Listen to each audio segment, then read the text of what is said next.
p.m. I would like to call the first meeting of the Independent Civilian Advisory Commission to order.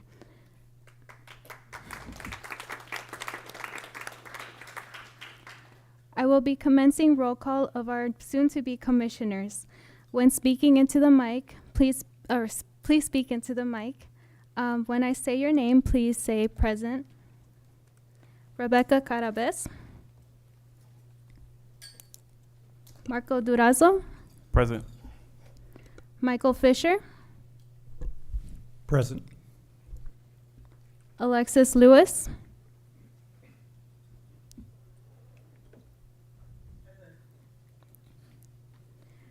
William McClure. Present. Shirley Melnico. Present. Kalima. I apologize for that. It's okay. Salahuddin, I'm here. Thank you. Robert Solano. Here. James Simmons. Present. Thank you. We will now move on to item 2. I'd like to introduce Adam Eli, Deputy County Executive, to begin with our welcomes and introductions. Thank you very much, Jennifer. Welcome, everybody. We're so excited to see you all and to welcome you all to this inaugural Advisory Commission meeting. We really look forward to working with everybody and launching this commission and establishing something that can be of great benefit to the Board of Supervisors and the county as a whole. This is the initial meeting, but I just want to recognize that while this is the first meeting, there's been a lot of work that's gone to get us to this point, not just by you all, the members who have volunteered your time to serve, but also by members of the public who have spoken at meetings and advocated for certain positions, our law enforcement partners, the Sheriff's Office, who have shared information with the board in establishing this, County Attorney, who has provided support, the Office of Community Affairs, who has organized this meeting and will continue to provide support to the meeting, and most importantly, our esteemed Supervisor Slocum and Pine, who chaired the subcommittee that led to the creation of this commission. So with that brief introduction, I'll turn it over to Supervisor Slocum to welcome. Okay, thank you, Adam. How's everybody doing? Everybody okay? Everybody got a taco? That's what's important, right? Those tacos. Thank you for fixing that.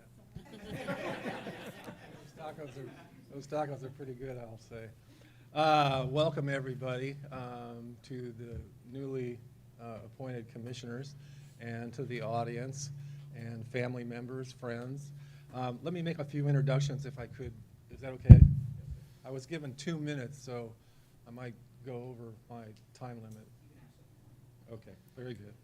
Let me just introduce to you first the staff people that really did all the work on this, basically.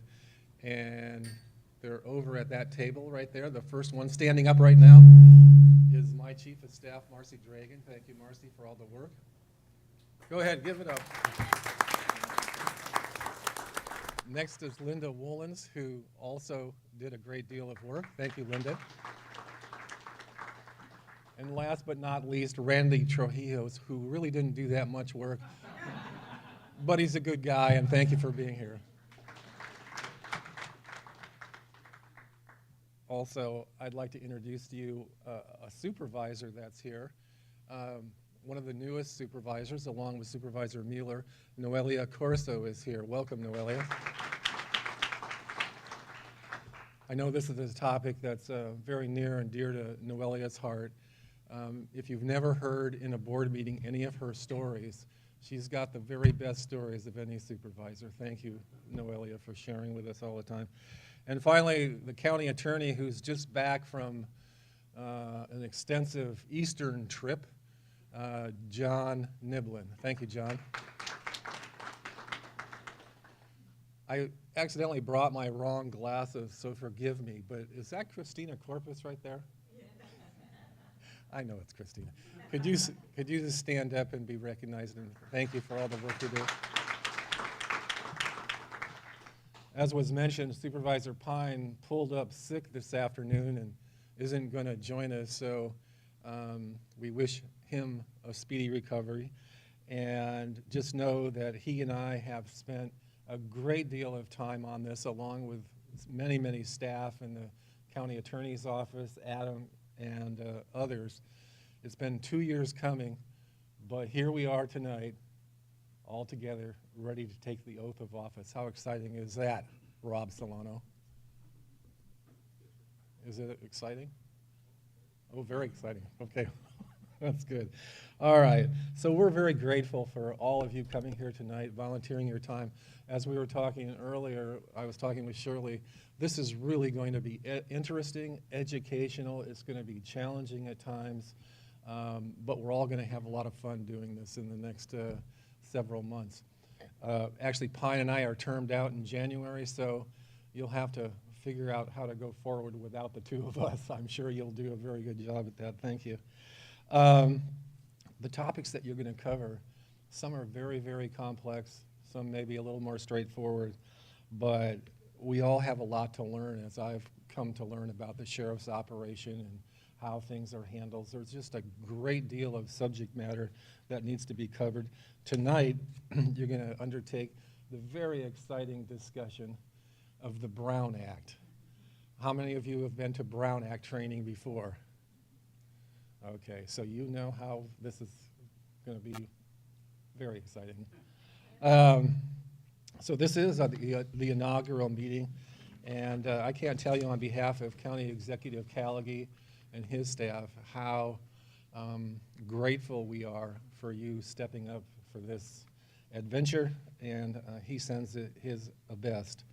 At the end of the process, hopefully we end up with some sort of a strategic plan, and maybe you'll even have goal-setting retreats. I'm not sure what your business is going to be because you're going to set the agenda, but Callaghy did remind me to tell you that if additional monies are needed for something, Adam is the guy to see. I was just thinking of those retreats, Adam. Yeah. Okay. But on a serious note, we are all looking forward to this very important work, and who knows right now where this will take the county and its residents and the commission, but we send everybody our best. So I'm going to swear you in now, and if you all stand, please. And you've probably done this before a few times. Oh, look at that. You got a cheat sheet up there. That's not fair. So I'm going to start by saying I, and I'm going to pause and you say your first and last names. So here we go. Ready? I do solemnly swear that I will support and defend the Constitution of the United States and the Constitution of the State of California against all enemies, foreign and domestic. That I will bear true faith and allegiance to the Constitution of the United States and the Constitution of the State of California. That I take this obligation freely without any mental reservation or purpose of evasion. And that I will, well and faithfully, discharge the duties upon which I'm about to enter. Congratulations. Well done.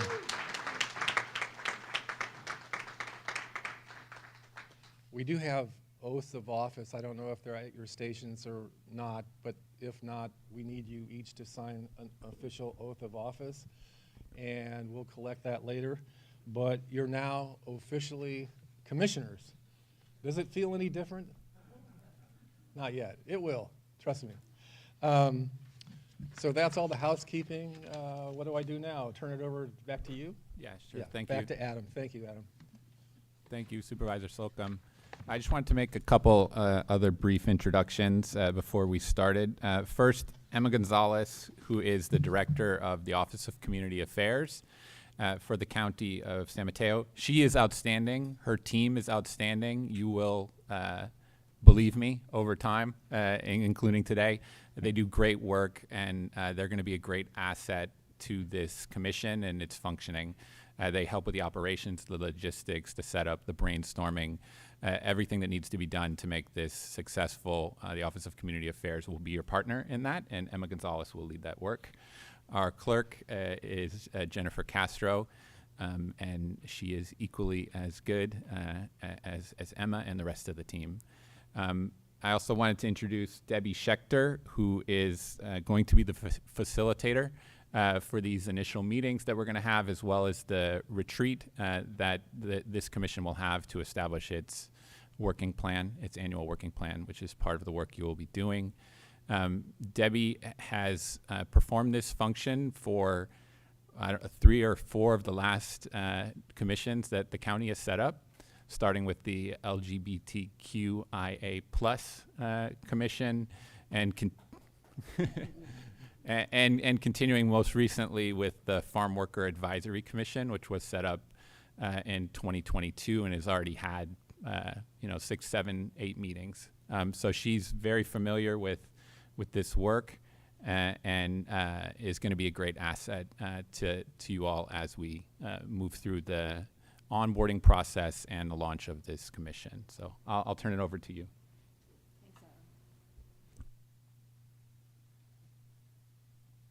Welcome and congratulations, commissioners and your families. I want to mention we have one commissioner who is participating virtually today. That's Alexis Lewis. So we'll try to engage you, Alexis, even though we can't all see you. Adam mentioned my role. On a personal note, I want to express my appreciation to all of you. I am a resident of the county, and so I really appreciate you all stepping up to serve as commissioners with this new commission. I will be looking forward to working with you over the next several meetings as you get going as a commission and as you work on your goals and priorities for the coming year. So I would like, the other thing I'll be doing today is managing the process of the meeting, and I'll be modeling what your future commission chair will be doing once that person gets elected, which will happen at the next meeting. So we wanted to give commissioners an opportunity to very briefly introduce yourselves. Just say your name and the city that you live in. And if we could start on this end with William. So I go by Bill McClure, and I live in the city of Menlo Park. And I'm Shirley Melnico, and I live in San Mateo. My name is James Simmons, and I live in Belmont. Good evening. My name is Marco Durazo, and I live in the city of San Bruno. My name is Kalima Salahuddin, and I live in Daly City. Hi, my name is Mike Fisher. I live in El Granada, California. My name's Rob Solano, and I live in Menlo Park. Great, thank you, everyone. And you'll notice that there are a couple of commissioners who are missing, and we'll get to know them in future meetings. Oh, Alexis, I'm sorry. Could you please introduce yourself?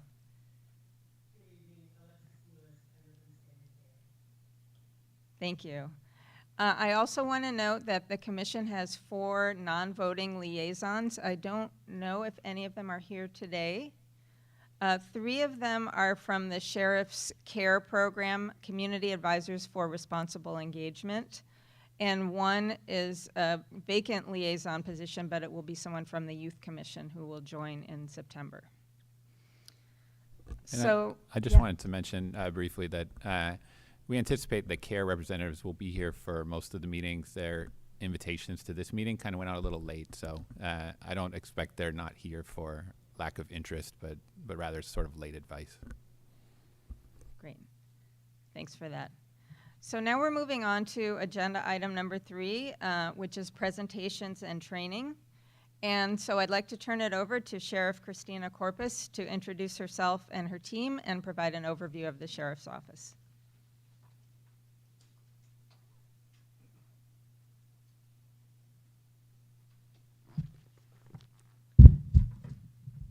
Good evening, everyone. Welcome.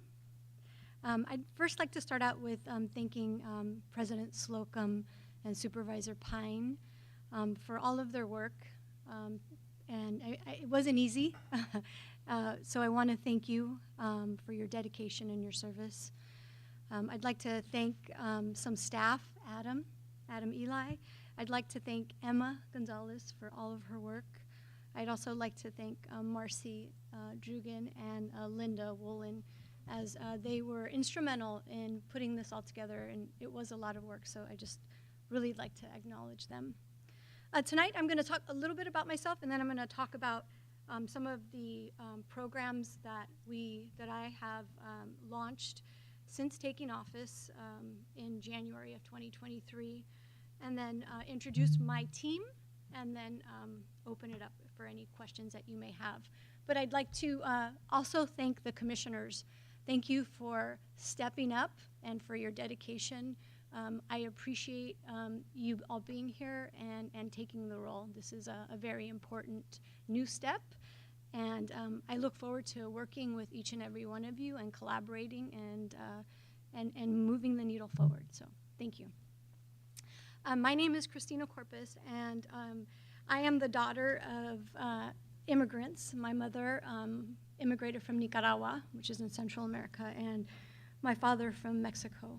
I primarily grew up here on the peninsula.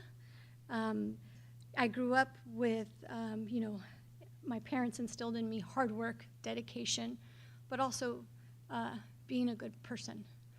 And I believe that really brought me to where I am today, because I care and I lead with heart and commitment and dedication. And so I'll tell you a little bit about how I got into law enforcement. When I was 16 years old, I went to pick a friend up. I had saved up because I used to actually help my brother-in-law's my brother-in-law's mother. She was about 63 years old, and she worked as a janitor at Candlestick Park. And I felt really bad for her because she had a lot of physical ailments. And so I used to help her clean the skyboxes at Candlestick. And so I was able to save enough money to buy a car. And I picked up my friend from a record store, Tam Fran. And as I was, a record store, yeah. And as I was waiting for her outside, somebody tapped on the window of my vehicle. And when I looked over, I was looking at the barrel of a gun. And as a 16-year-old that was naive, I tried to lock the door, but it was too late. He opened the door, and he assaulted me with the weapon and then carjacked me as a result of it. Prior to that incident, when I thought about law enforcement, I thought they took people that committed crimes to jail, and I thought they pulled people over and gave them tickets for any type of traffic infractions. But it wasn't until that day that I was met with compassion, with respect by those law enforcement officers. And that really changed the way that I viewed law enforcement, and it changed the trajectory of my life, and I wanted to give back.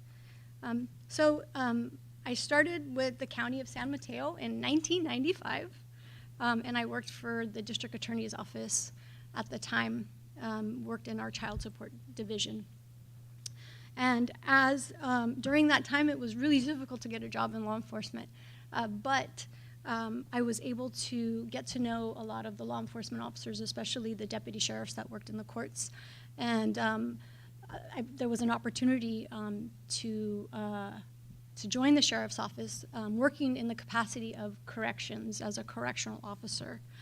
So I took the test, and when I first went to take the test, I can tell you that I walked into CSM, into their cafeteria area. It was about 300 people, and it was the first .com, the dip. And so there was a lot of people that wanted to get into law enforcement because of the stability. And when I walked in, I saw nothing but people that looked like football players. And I thought, who's going to want me? I'm 5'2", and I'm a woman, and I don't look like I belong on a football team.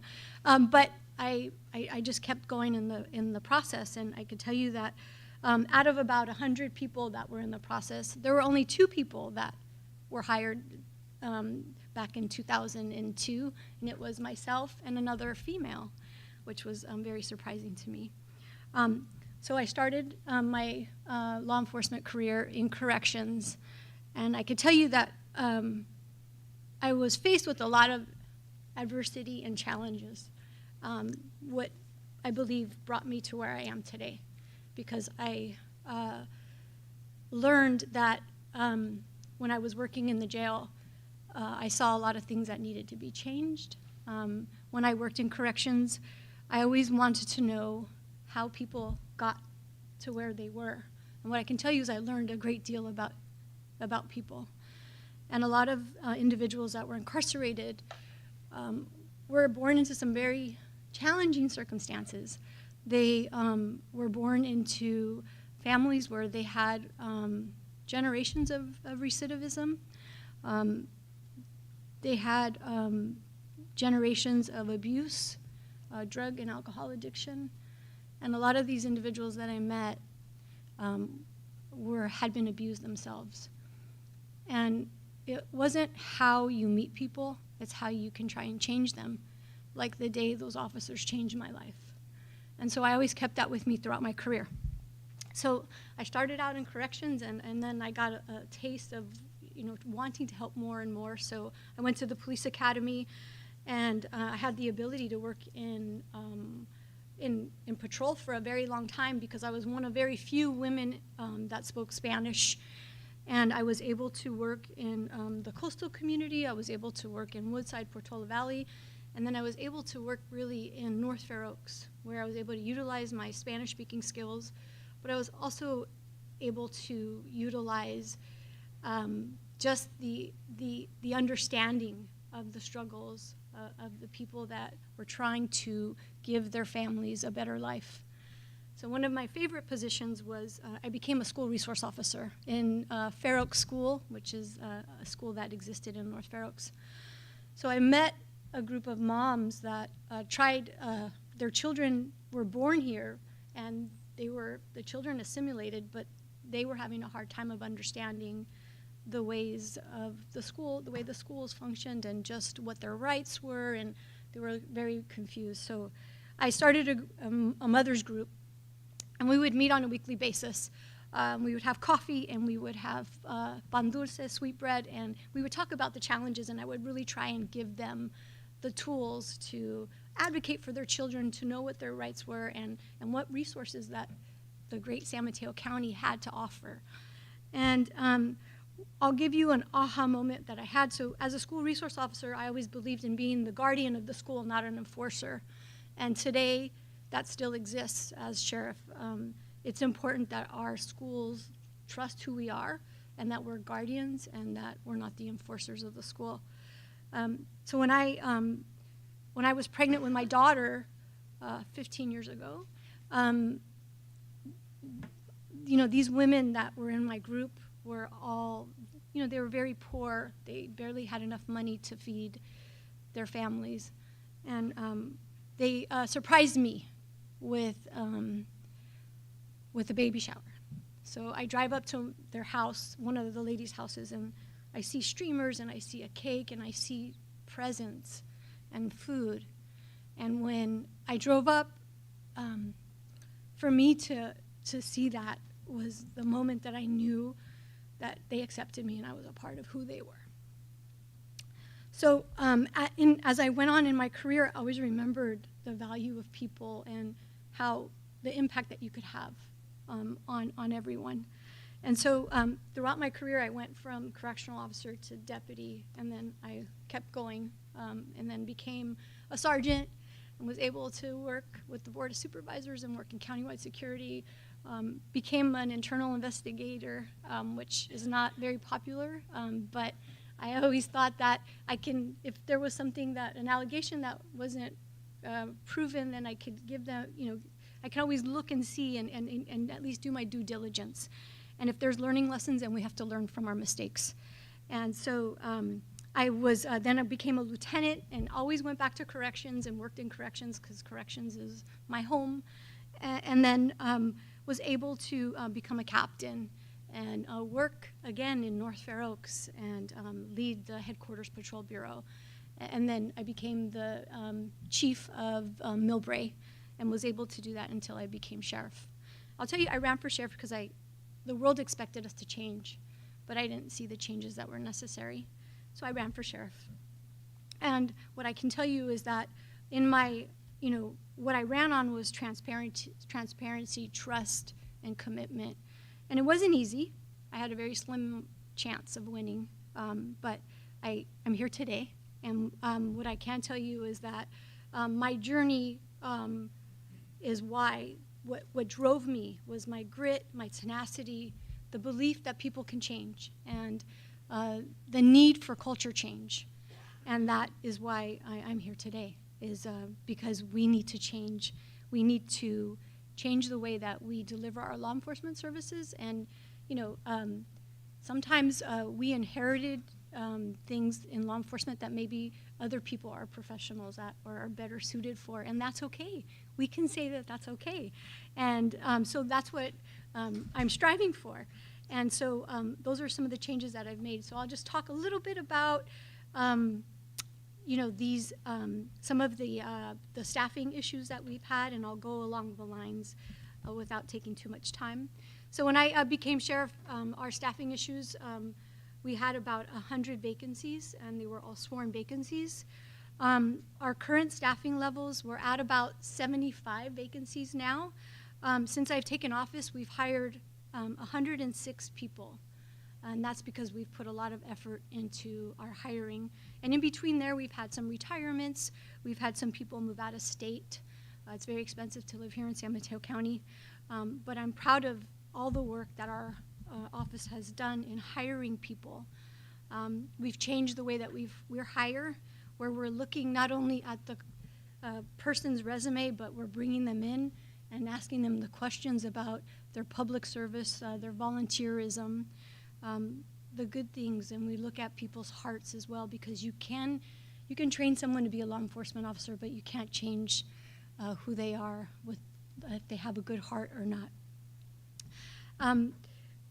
I'll tell you about some key projects and initiatives that we've started. So again, culture change for me is changing the way that we serve our communities. And that takes time, but in this last year and a half, we've made some positive strides. And it matters because the way that we have to think outside of the box, we have to be creative in the way that we serve our communities. And we have an obligation and a duty to serve and protect, but also to serve with heart. Our training improvements, we put an emphasis on training this year, not only training we've been training and looking at performance-based training and evaluating the training to see it makes sense for law enforcement that we are today. And then also we brought in some doctors, and we've been doing emotional intelligence training, because that is so important, and getting to know our community members and knowing what our community members are asking of us.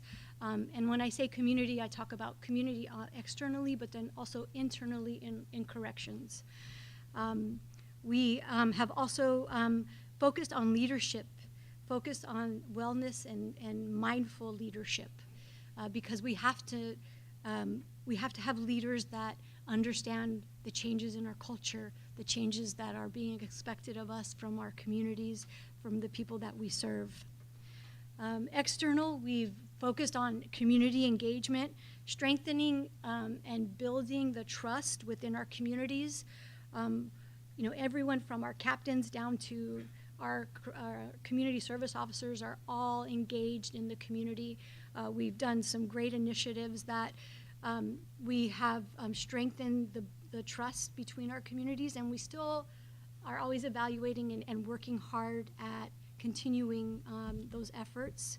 Our collaboration with our stakeholders, asking our businesses, asking our residents, what is important to you, because every community is different. Every community has different needs. Equity and fairness, it's upholding the values in all of our operations. When I worked in patrol, or even as a captain, I saw some inequities in the way that our services were, we were rendering our services to different communities. And now our communities are all across the board. We strive for excellence. We strive for trust, and we strive for integrity and commitment.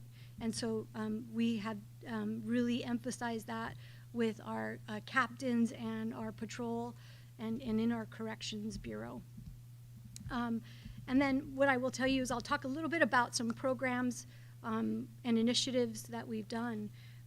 We started a program called Lights On, where our patrol deputies now, instead of, if they pull somebody over that has a non-functional light on their vehicle, instead of giving somebody a ticket, because we know that people struggle, sometimes it would be, you know, do I feed my children or pay my rent, or do I have to pay this ticket?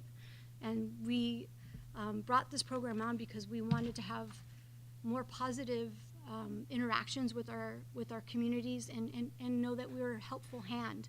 And so now our deputies can give vouchers to these individuals, and they could go to a participating mechanic and get the light fixed for free.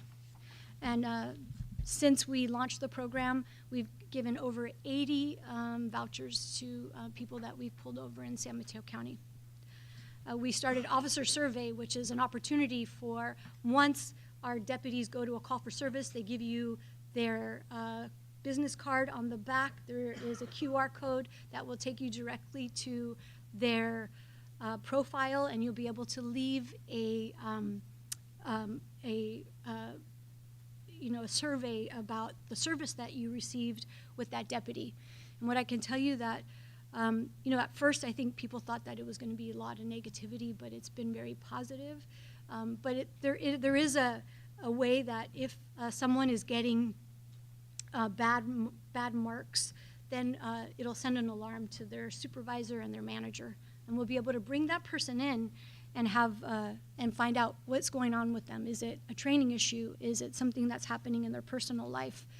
Because we really want to help that individual instead of something bad happening and having negative service with our community members.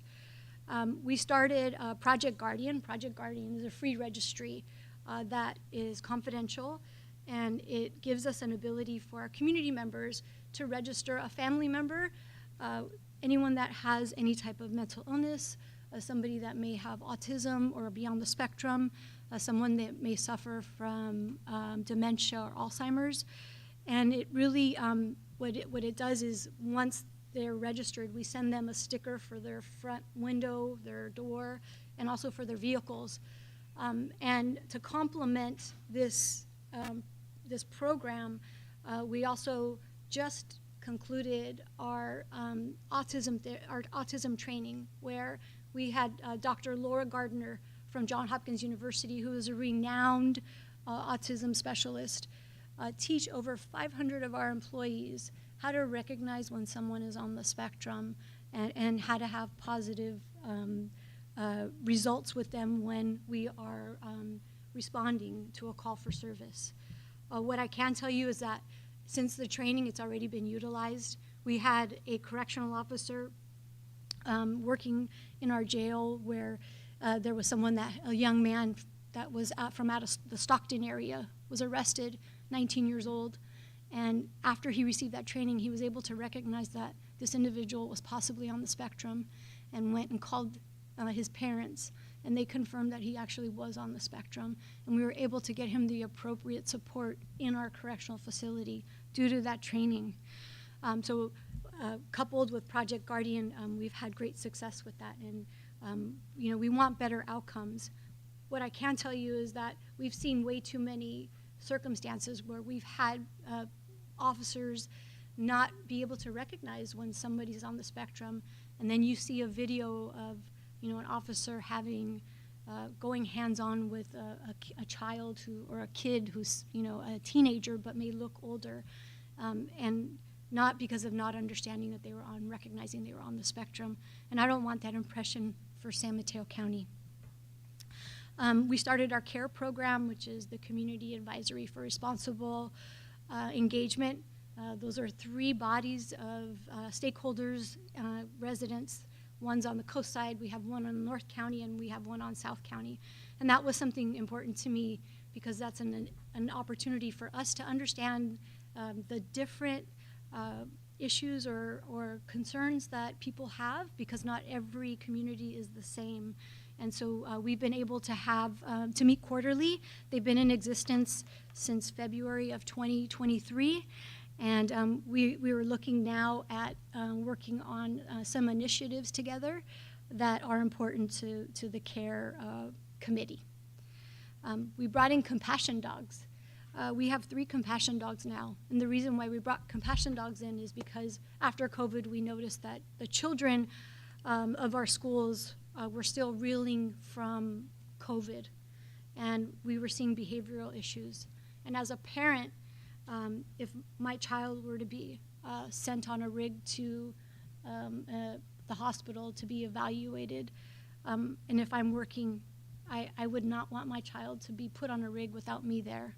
So the compassion dogs have really been helpful to us in really quelling the situation, buying us time for the parent to come to the school and take their child to the doctor themselves. Our compassion dogs have also been very helpful in forensic interviews. When we have a victim of an assault, they've been able to really provide some comfort to the victim, and the victims have been able to then talk about the issue, talk about their story, and talk about what happened to them. I can tell you on my 23rd day of office, we had the horrific mass shooting on the coast.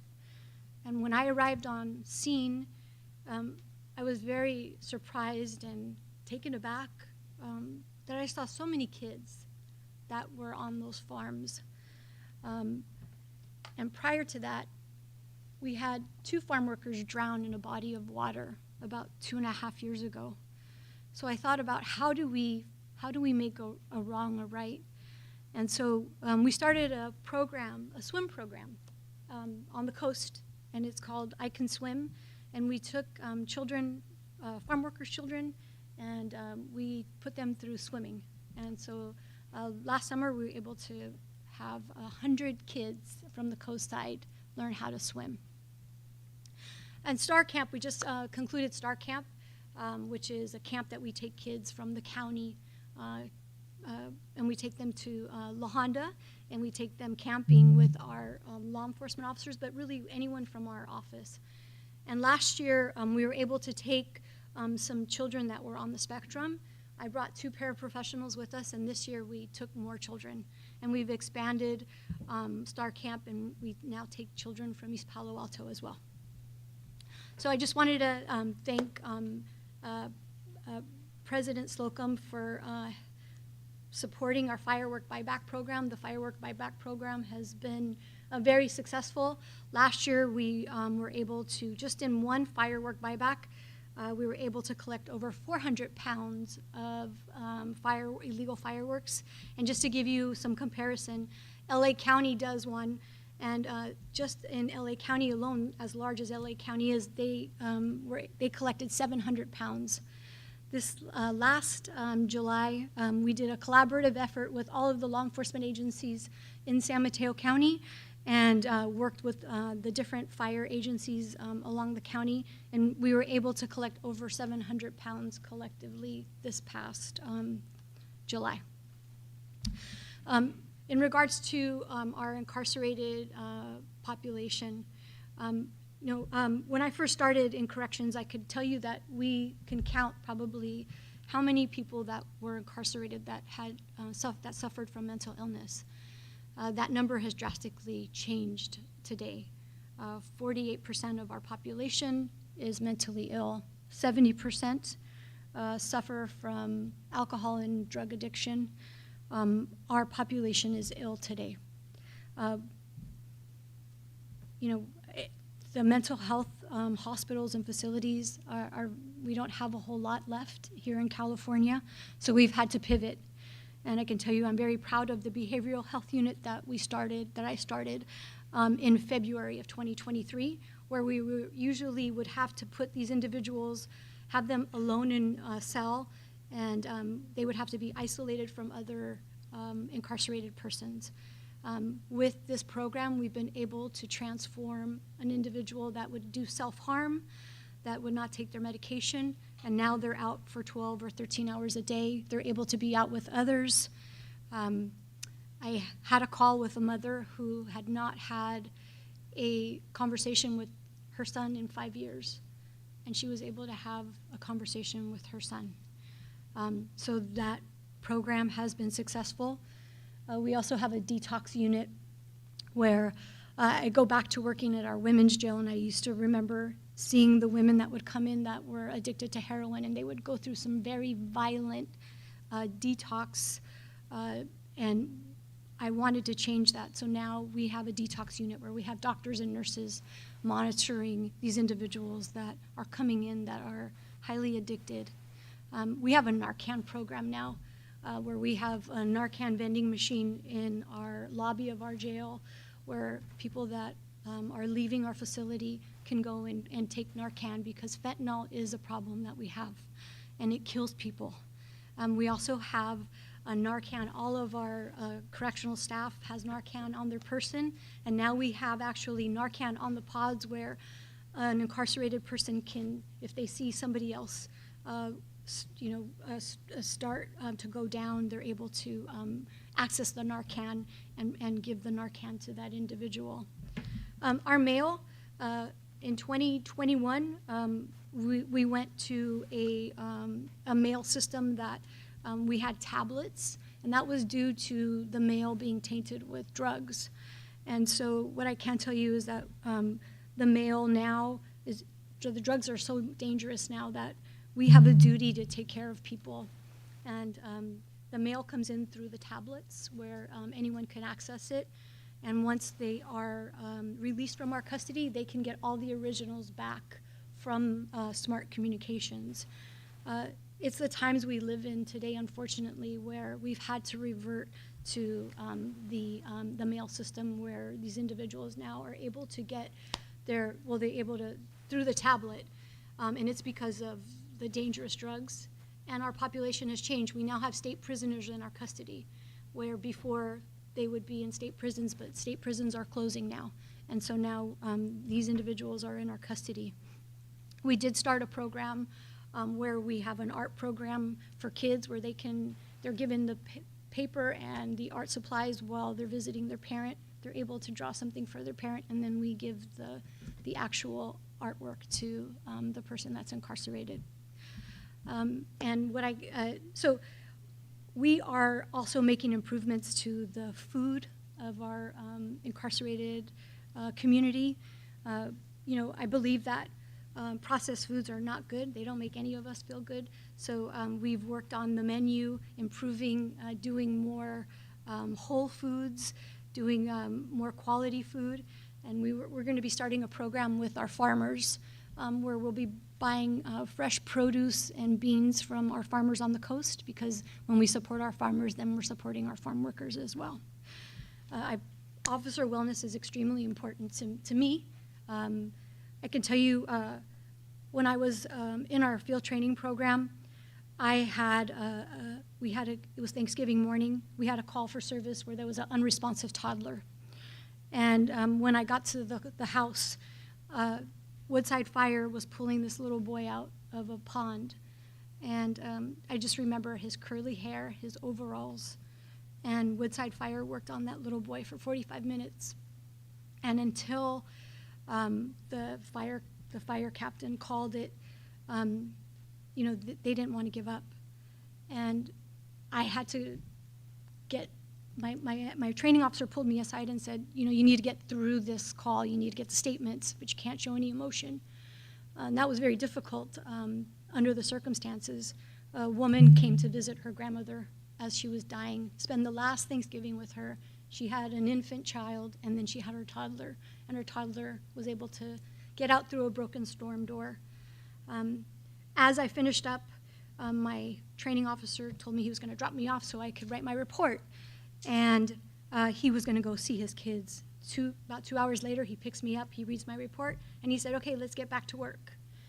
Not once did anyone ask me if I was okay, but I can tell you that that was almost 24 years ago, and there's not a Thanksgiving morning that I don't wake up that I don't think about that curly-haired little boy with overalls on, and I think he would have been an adult by now. And then now that I'm a mother, I think about how has that mother navigated through life with losing a child? And I equate it to, your first day of work, you put this backpack on, and every critical incident that you go to, you put a rock in your backpack.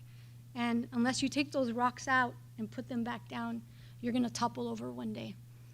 And something really bad could happen. And so that's why mental wellness is very important to me, because when we are good, then and we're healthy, we are able to serve our community members in a way that we should be serving them. And so we started some different initiatives where we have mental health practitioners that are on call, that anyone in our organization can call, and it is they can call anonymously. We don't get any information. All we get is the invoice. Because of we have one, and we're looking now at having another mental health practitioner because we have so many of our staff that are using them. We were able to get a grant, a wellness grant that was given to all law enforcement agencies throughout the state, and we were able to do body scans for our correctional staff. And those body scans, we've been able to save some people, where we had a deputy that was on the verge of having a heart attack and was able to then go see a cardiologist for help. Some of our future goals are the retention strategies. We want to make sure that we keep our deputies and we keep our personnel, because they protect and serve our community members. It's very costly when we lose people, and so we're looking at different retention strategies. We have a proposed daycare center where we work shift work, and not every daycare center is open at early hours. So this daycare center would be able to be open for shift work, and we'd be able to do it at a reduced cost for our staff. And that's important because we have an initiative, a 30 by 30 initiative, and that's to hire more women in law enforcement. And that's have 30% of our office representative of women. And so those are strategies that we're working on. So I just wanted to let you all know a little bit about me, a little bit about the programs that we've implemented. At this time, I'd like to just acknowledge the executive team and the command staff. I'll do a brief mention of them. I'd like to introduce to you Under Sheriff Dan Perea. Dan has 33 years of law enforcement experience, and he worked previously, and he was a deputy chief in San Francisco for San Francisco PD. And Dan has recently joined our organization, and he's hit the ground running. So welcome to Under Sheriff Dan Perea. Assistant Sheriff Ryan Monahan. Ryan has 30 years total of law enforcement experience. He worked previously for the San Mateo Police Department. He was the chief of police for Tiburon, and he came to our organization a year and a half ago. Welcome. Captain Bill Fogarty. Captain Bill Fogarty has 29 years of total law enforcement experience. He currently oversees our McGuire Correctional Facility. He's been with the Sheriff's Office for 19 years, and Bill and I were once partners in Woodside. Captain Frank Del Porto. Captain Frank Del Porto oversees our program-centric jail, which is the Maple Street Correctional Center. Frank has been with the Sheriff's Office. He started, like I did, as a correctional officer, 27 years total with the Sheriff's Office. Captain Eamon Allen. Captain Eamon Allen is the chief of police for the city of Millbrae. He's been with the Sheriff's Office for 20 years. Captain Matthew Fox. Captain Matthew Fox oversees our headquarters patrol. He has been in law enforcement for 25 years. 24 of those years was with the Daly City Police Department, and he's been with the Sheriff's Office for this last year. And then Captain Richard Chichoff. Richard has been with the office for a total of 13 years, total of 24 years of law enforcement. He previously worked for the Half Moon Bay Police Department, and he oversees our Coast Guard Patrol. And then we have Gretchen Spiker here, who is our Director of Communications. Communication is very important to us, especially communicating with our community members, and she's done an amazing job thus far. And so that's Gretchen Spiker. And then I just wanted to close out by saying that I want to thank again the committee members for their service and their dedication. I want to express my eagerness to collaborate with you all. I look forward to getting to know you. And please take advantage of the jail tours and the ride-alongs. So thank you all very much.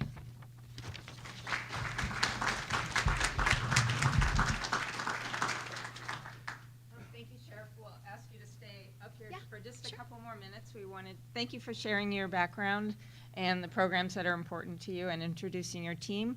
We wanted to provide a brief opportunity for commissioners to ask questions of the sheriff about anything that she presented or anything that's top of your mind right now.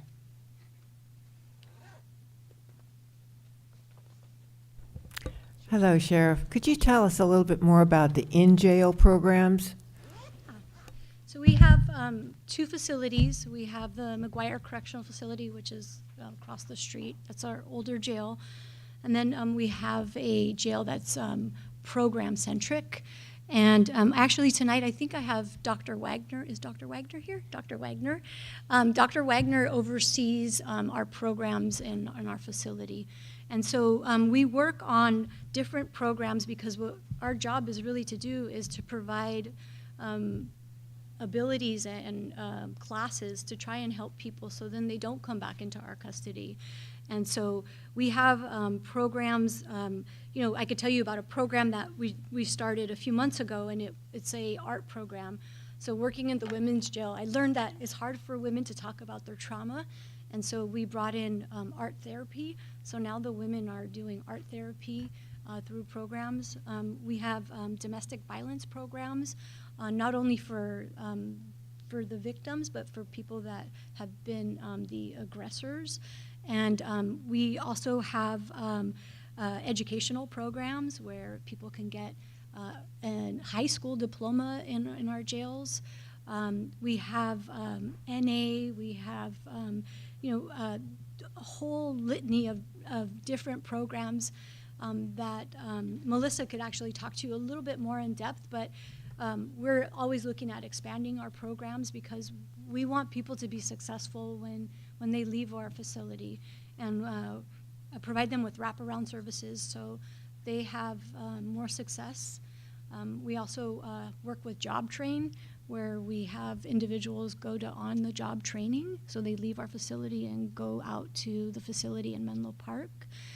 So, you know, we're always looking at expanding our programs and, you know, really having them understand what their vices are and giving them the tools so they can find different ways of being productive and not going back to those vices that were that landed them into custody. And, you know, really looking at different ways of helping them. And that's really important because it's hard to see when you see somebody very, like my experiences when I would see people that were very young coming into jail, and then I still see them today, and they're the shell of a person because of all the drug use and everything. So it's devastating to see, but it's also very rewarding when you see somebody that has turned their life around, and people deserve second chances.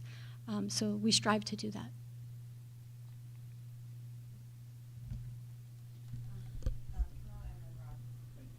Hi, this is Kalima, just introducing myself for Alexis so she knows who's talking.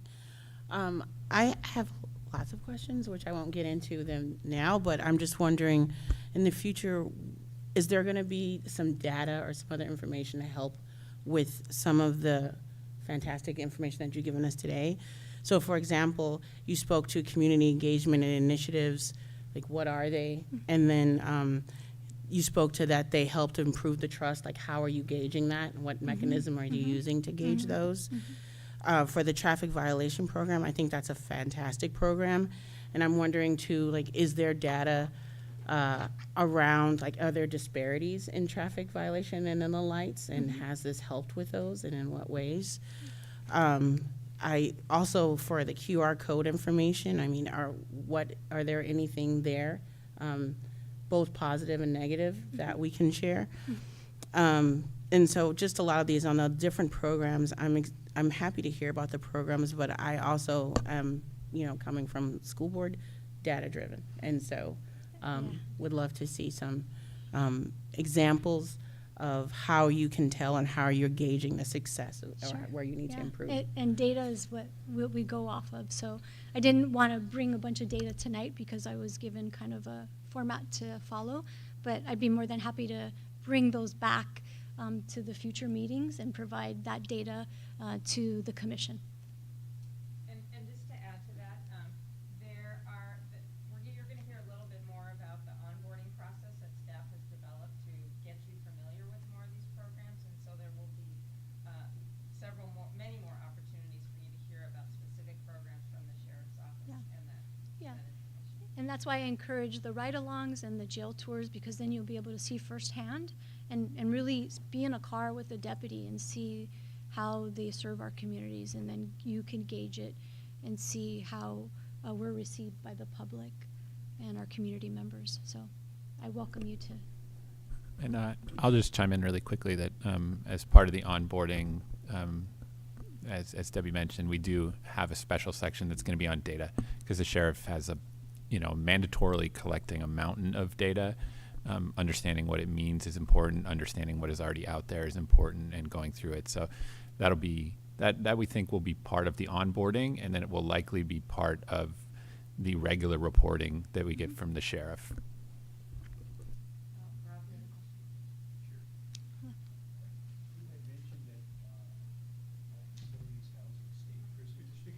Yes. That our facilities are housing state prisoners. What would you say the percentage is that we are housing for state prisoners? It's probably around about 25 to 30%. A lot of prisons are closing statewide, and our numbers are going up, and with that comes, there's sophistication levels, but there's also, ways of, they always try and find ways of bringing drugs into the jail. And so we have a classification unit that works specifically on intelligence gathering, and we've been able to really stop a lot of drugs from coming into our facilities. But a lot of that is done through communication through outside sources from prisons, and then to our local, our state prisoners that are incarcerated in our facilities. Thank you.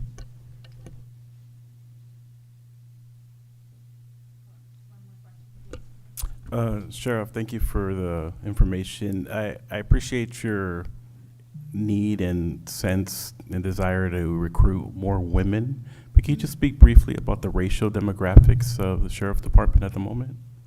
Yeah, I want to say we have, I think it's about 14% women. We actually have a women's boot camp that I'm proud to say that I started back in 2014, where we've had some great success. And so we've been able to hire more women, but we have lots of work to do. I want to say, ethnicity-wise, we've been really working hard at having our office reflect the communities that we serve. So diversity and equity has been very important to me, and I can tell you that we've made some great strides in it. I want to say probably we have maybe about, diversity-wise, I want to say maybe about 35% different makeup of different ethnicities. And then, we have a large population of our law enforcement officers are considered to be Caucasian and male. So as a woman, and as a Latina woman, I know that is very important to me to bring that and to have that, because it is imperative, especially in the communities that we serve. When you have a commonality with somebody and you understand, not only you just speak the language, but you understand the culture, that really helps in the trust factor.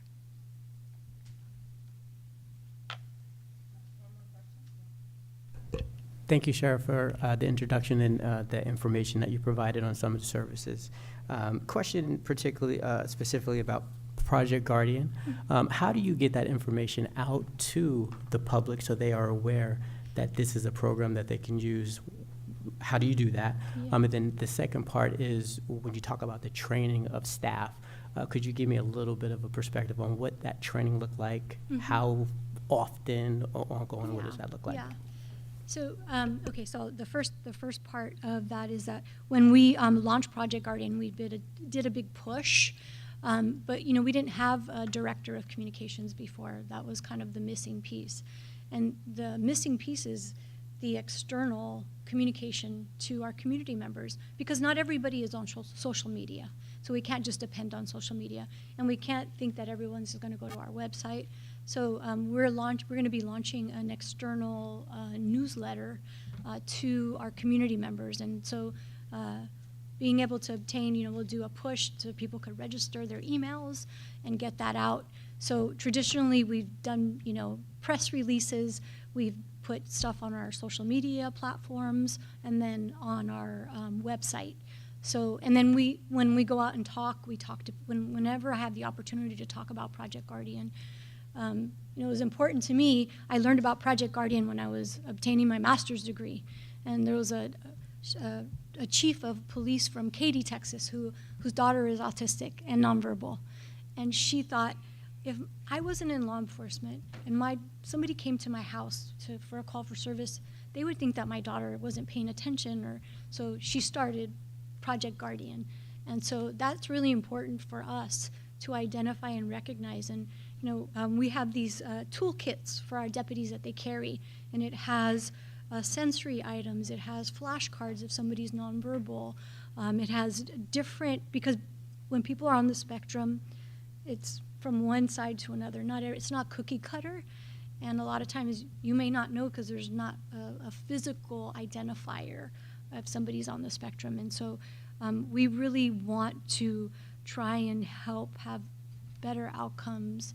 And these, autism and people with dementia, the numbers just keep going up and up. And we need to first recognize, but then also know how everyone communicates differently and the different outcomes. And then in regards to your second question about the training, so what we're looking at right now is a training profile for everybody to track the training. But prior to that, training was kind of post-mandated training, which is the Peace Officers Standards and Training of California. And I think we shouldn't just be at this bar. We should go over and beyond that bar. And I'm looking at bringing in different types of training, not the traditional law enforcement training. So that's why when we brought in the doctor to teach the emotional intelligence, he has an amazing story. He grew up in Compton, California, and he's the first person in his family to graduate from high school and actually have a doctorate degree, where he talks about the struggles and really gives us an understanding of the perspective of the struggles that certain people have. And we're actually going to be taking another training we're doing is we're going to be taking some of our deputies to the South in August. It's something called the Sojourn Project, and we go to civil rights movements, and we actually are able to speak to some survivors of civil rights where we've had some tragedies where their families have been impacted. And so we go to Alabama, we go to Mississippi, we go to Tennessee, and we're able to really have some life-changing events. And I'm so excited about this because this is the first time we're doing it, and we'll be going with other law enforcement officers from San Francisco Police Department, from San Mateo Police Department, from the district attorney from San Francisco herself will be on the trip, because we need to understand the struggles and of our community members, and everybody has different struggles. So we are looking at performance-based training, evaluating training, not just checking a box, but is it working and is it effective? And so those are the types of trainings that we've been doing. And we're also looking at, what makes sense to us, and then putting it to a test. So that's what's so important to us. But we're not just doing the traditional law enforcement training. We're looking outside the box. So we can expand the knowledge and the understanding of our different community members. Thank you. You're welcome. All right, you're welcome. Thank you so much, Sheriff, and thank you for your questions. And I know we opened it up for questions, and there's a lot. So just a reminder that this is just your first opportunity, your first meeting. You'll be hearing a lot more from the sheriff. I noticed staff taking notes on some of the questions you asked about data-driven information that you're looking for. So I expect that you'll be hearing more about a lot of these things coming up. Speaking of training, so now I'd like to turn it over to our next item, to David Silverman, the Assistant County Attorney, who will give you a brief training on the Brown Act and conflict of interest. So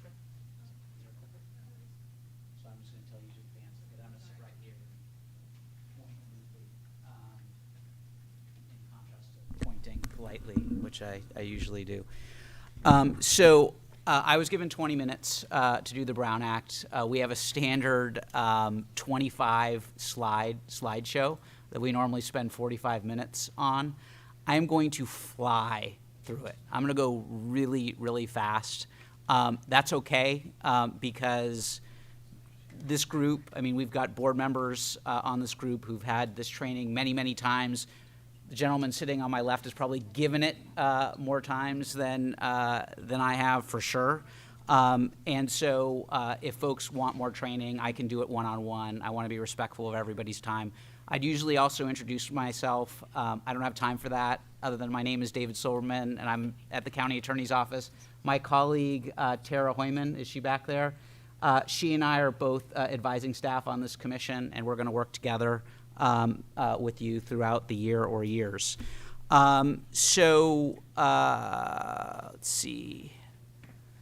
Let's start with the first slide, please. So this presentation is primarily about the Brown Act. It is a series of laws that you are now all bound by that affects how you can interact with each other. That is primarily what it does. As I'm talking about it, you are probably going to think that a lot of the things that I say are ridiculous. And you are right, not just about the Brown Act, but in general. Most of the things I say are fairly ridiculous. But the Brown Act illustrates one of the fundamental challenges with making laws, which is that you have a choice of either making laws that are very general or you can make laws that are very specific. The Brown Act is very general, and it applies to you in the same way that it applies to Kalima when she serves on her board, the Board of Supervisors. It's the same rules, and they often don't make as much sense in a group like this, but they apply exactly the same way. What also makes the law really challenging is it was enacted a very, very long time ago, 1953. You could look at Ralph M. Brown and be pretty certain that it wasn't recently. And it really has not advanced with the times very much. And so we're applying these very general rules that were intended for large, boards, and that, has existed for a very, very long time. Next slide. So if all I did was this slide, we'd be fine. So I'm going to spend probably the most time on this slide. Who does it apply? You. I'll explain a little bit more on subsequent slides. What is a meeting? This is. But the trouble is that anytime any of you get together in a group of 4 to do anything that has anything to do with the jurisdiction of this board, that is a meeting. Whether it's on the phone, whether it's on the internet, whether it's via email. If 4 of you are communicating together, that is a meeting, and you cannot do that unless the meeting is agendized, and we'll talk a little bit more about that.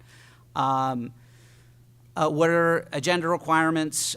When you have a meeting, you need to tell the public in advance by posting an agenda 72 hours in advance that about what you're going to talk about, and you can generally only talk about what's on that agenda.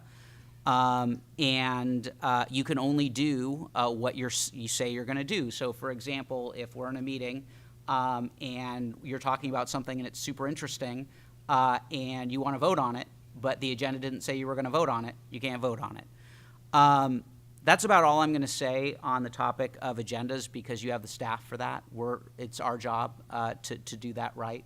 And we'll talk more about, as the time goes on, how you can get things on the agenda that you want on the agenda, but that's not for today.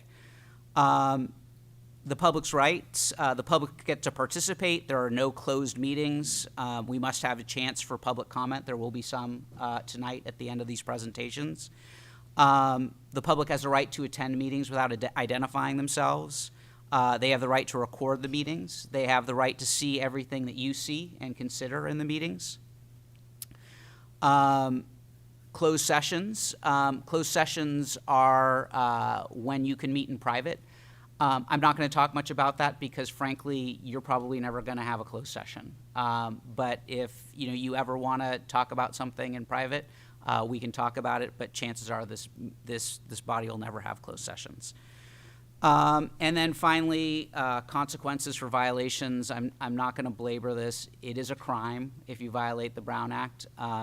I'm not trying to worry anybody. I can say that no one has been successfully prosecuted and gone to jail for a violation of the Brown Act since 1953. But that's really not the issue. It's the law. We need to take it seriously. And frankly, the consequences of a Brown Act violation are going to be plastered all over the newspaper. So next slide, please.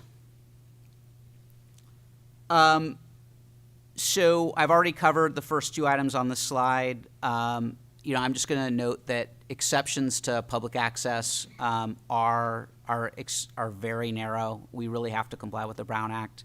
And I'll note, if you ever want to find it, that's where it is. Next slide. I already covered this. The slides are here so that you can always look back at them later. It's really an issue spotting exercise. I don't have time to do all the slides, but they're here, they're in your packet, and we can always talk more about them later. Next slide. This is an attempt to be funny. I always try and be funny. I fail most of the time, but if you don't try, you'll never succeed. But there is a serious part to this slide, and like all humor, there's a bit of truth to it. People often, and it really is in the context of, hey, why can't Kalima, Michael, Rob, and Bill, get together and just have, a casual conversation? We should be able to do that about the sheriff's office. We should be able to do that. It just makes sense. The public doesn't want to hear our casual conversations. You just can't do it. And what often happens is I advise you need to comply with the Brown Act. We need to agendize it. We can't talk about it outside of the meeting. And really, people do go through the stages of grief. And in the end, we all agree, okay, let's agendize it and talk about it in a meeting. Next slide. Again, staff is going to put the agendas together. Your only role when you decide in a meeting whether you want to talk about something is, to take a look at the agenda and see whether there's something on the agenda that covers it. If not, you really can't talk about it, and we just have to agendize it for another meeting. I will note that agendize isn't actually a real word. It's actually invented for the Brown Act. But next slide. So I think what I want to say about this is that, and this is really unfair, only the 7 of you can violate the Brown Act. I can't violate the Brown Act. Adam can't violate the Brown Act. Emma can't violate the Brown Act. All we can do is cause you to violate the Brown Act. So we can all talk to each of you individually. We can share information with you individually. What we can't do is we can't be a conduit to share information between you. So I can't talk to Bill and then tell Bill Shirley what Bill said, and then tell Kalima what the two of them said, and then tell Michael, now we've got a Brown Act violation. So you don't really ever have to worry about talking to staff about anything. You just have to, I guess we shouldn't do it to you, but if we start talking to you about what other commissioners say, you tell us, please don't do that. We won't do it, but that's the rule. Next slide. Oh, and I should note from that last, also the sheriff. You can all talk to the sheriff. The sheriff can't violate the Brown Act, and she can cause you to violate the Brown Act. She also won't do that. But you can always speak to any members of the sheriff's staff without being concerned about violating the Brown Act. I'm going to skip this slide, but you have it for later. Next slide, thanks. So you can read this at your leisure. So this second bullet's important. You can socialize together outside of the meeting. Even a majority of you could go and get lunch together. But I don't recommend it. And the reason why is you can't talk about anything related to commission business, and you all have rich, exciting lives, and you don't really need to talk about commission business. But if 4 of you are seen out in the community, people are going to wonder, are you talking about commission business? But you absolutely can do social gatherings. As I mentioned before, you can violate the Brown Act over the phone. We're going to talk a little tiny bit more about social media. That's one of the few changes to the Brown Act that reflect current times. It doesn't matter whether you get together and vote. It doesn't require a vote to violate the Brown Act. We talked about intermediaries and representatives. We talked about what are called serial meetings, which is when one person goes to another person, we also talked a little bit about what are called hub and spoke meetings, where I speak to multiple ones of you. All of those are meetings. You can't do that.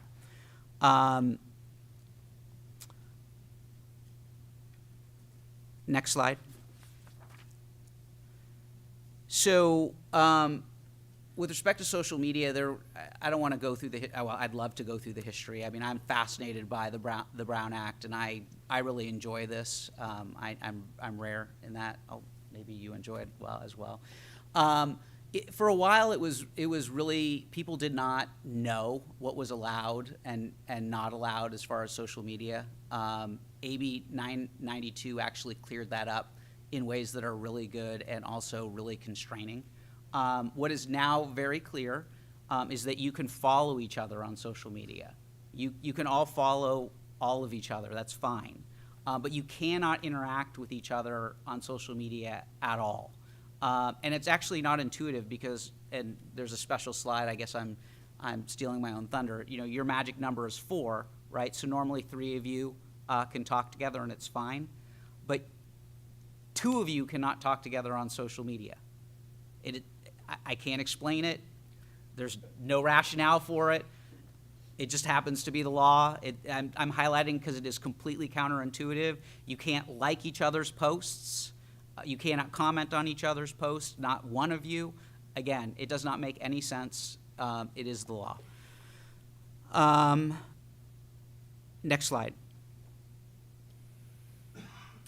I'm just going to leave this up for 10 seconds. It's actually very informative, but I don't have anything to add to it.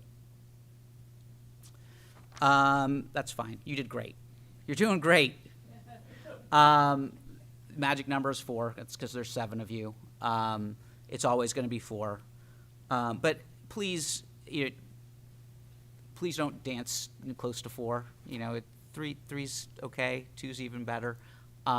Again, I don't want to discourage you from exercising your rights to communicate, but the purpose of this is to communicate in the meeting, to be transparent, to engage with the public. Next slide. We probably are not going to do a lot of subcommittees, certainly not right away. Subcommittees are a way for the members of this group to work formally outside in a smaller group of less than 4 outside of a meeting. But if at some point you want to form a subcommittee, let's talk. Next slide. So if you want to get something agendized, talk to staff. eventually, and why I said eventually is, we have this program that is going to orient you. There's going to be a strategic planning session. The goal of that, as I understand it, is to allow you to decide what's important. You're going to get a lot of messages. You're probably already getting messages from the community of things that they're interested in. That's great. That's the purpose of this. You probably are not going to be able to respond to every idea that the community has. And the strategic planning process is about refining, deciding what you think is important, and being able to address it in a way that makes sense. But to the extent you want to agendize something, these are the people that you want to talk to. Next item. Please take a look at this slide later, but generally staff will handle what the public is entitled to. Next slide. Again, you can review the slide whenever you want. I think tonight and most nights we're going to take public comment. We're going to limit public comment to a minute. That's not uncommon, and it's really just an opportunity to give everyone an opportunity to have their say in an orderly way. Next slide.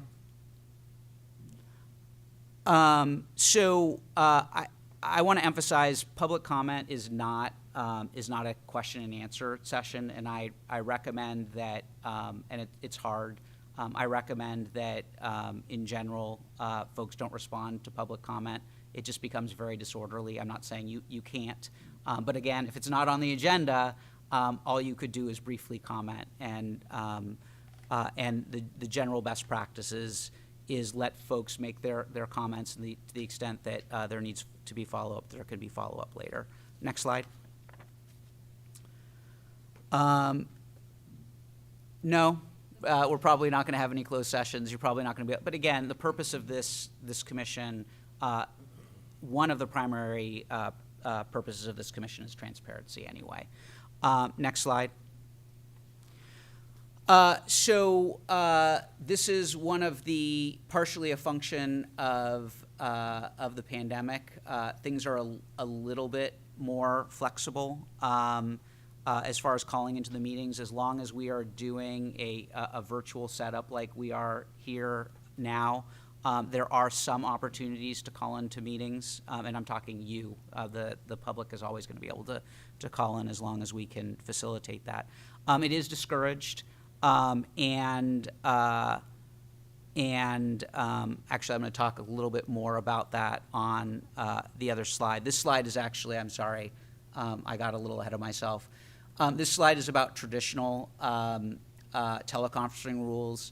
If you are going to be away and you know you're going to be away and you want to call into the meeting and you can let the staff know ahead of time, we can allow you to call into the meeting.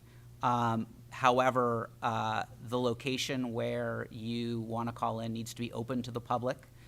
You need to make it available to the public, and you need to post publicly that it is available to the public. So I'm not suggesting you can't do it. I don't want to be too discouraging, but it's better to be here when you can.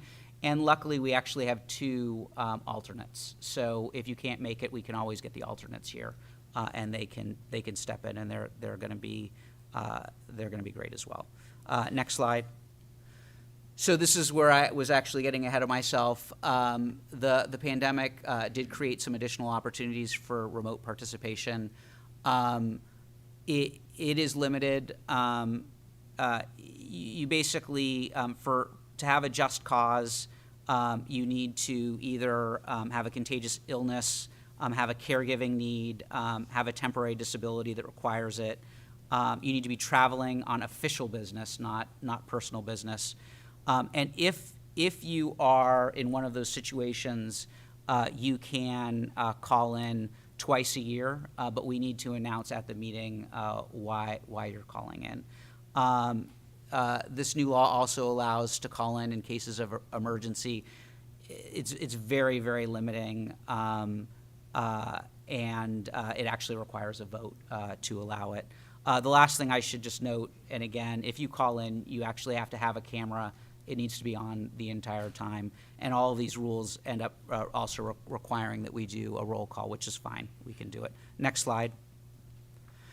Already talked about this. I mean, the biggest concern about the Brown Act, and again, I'm not trying to scare anyone, is just embarrassment. If you Google the Brown Act and look at news articles, they're all very embarrassing. None of you will ever do that, but it is something to be concerned about. Okay, I'm almost done. I've got 2 more slides. I'm actually done with the Brown Act. I'm going to do a very next slide, please. I'm going to talk very briefly about conflicts of interest. So most conflicts of interest relate to financial interests. That is unlikely with this commission. But if you ever have any doubt as to whether you have a conflict of interest, come talk to me. I'd note that there are a lot of things that people think are conflicts that are not conflicts. I am currently assigned to represent the sheriff's office. I have been for almost 20 years. That is not a conflict. I can continue to advise staff here and do it fairly. There are members on this board who've advocated for this commission. That's not a conflict. There are members on this board who have connections to law enforcement. That is not a conflict. But we want to avoid not just actual conflicts, but appearance of conflicts. So if you ever have any doubt as to whether you have a conflict or someone else has a conflict, let's talk. And it can often be avoided by being transparent, like I just was, and we can address it. You are going to be asked to fill out the Form 700. I know you've either trained on the Form 700, filled out the Form 700, many of you already. If you haven't, it's a very intimidating document. In the abstract, I've been filling them out for 22 years. Most people don't have to actually disclose anything. You will be given more instructions on it later, but it's a mechanism designed to help you avoid financial conflicts of interest. Last slide. I write on this slide to be nice, assume that everything you write will be seen by someone else. What I really mean is assume that everything you write will be on the front page of the newspaper. Anything that you write that is within the jurisdiction of the work that you do here, whether it's in your personal email, whether it's a text message, whether it's an instant message, is subject to a Public Records Act request. I am not suggesting that you should not communicate with each other other than violating the Brown Act. I'm not suggesting that you shouldn't communicate with members of the public. I'm not suggesting that we're afraid of the Public Records Act. It's a great law. I'm just letting you know that as you are communicating with the public, as you are communicating with each other, that you need to be aware that anything you write could be considered a public record. I don't know if I did, that was really fast. I don't know if I... That was 15 seconds. All right, thank you. Thank you for the opportunity to address you. Again, this is an introduction. Many of you don't need more, but those of you who want more, I am happy to provide it whenever you like.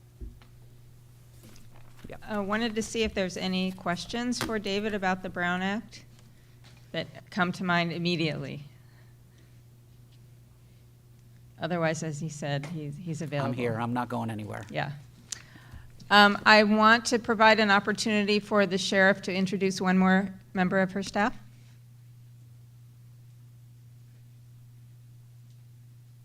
I apologize. I neglected to introduce an executive member, an executive team member, Dr. Victor Iyenjay. He oversees our professional staff. He is the director of administration, and then he's also the chief of staff. So I forgot to. I apologize. I forgot to announce him and recognize him, and then also to let you know that we will all be here to meet and speak with you all after the meeting. Thank you.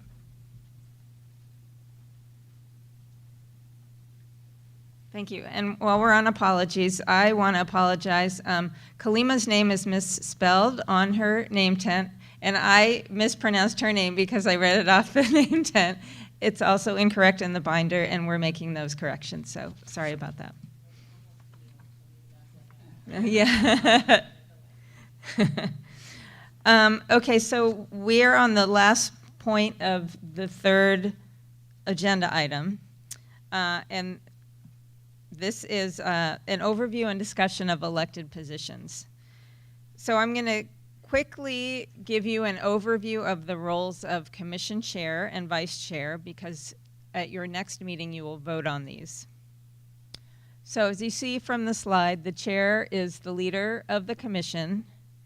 The chair makes sure that meeting procedures are followed and sets the tone and the pace of meetings.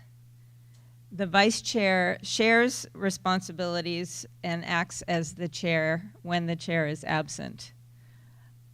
So there's some specific things listed here. On the next slide, there are additional chair responsibilities, including working with the staff to develop the agenda.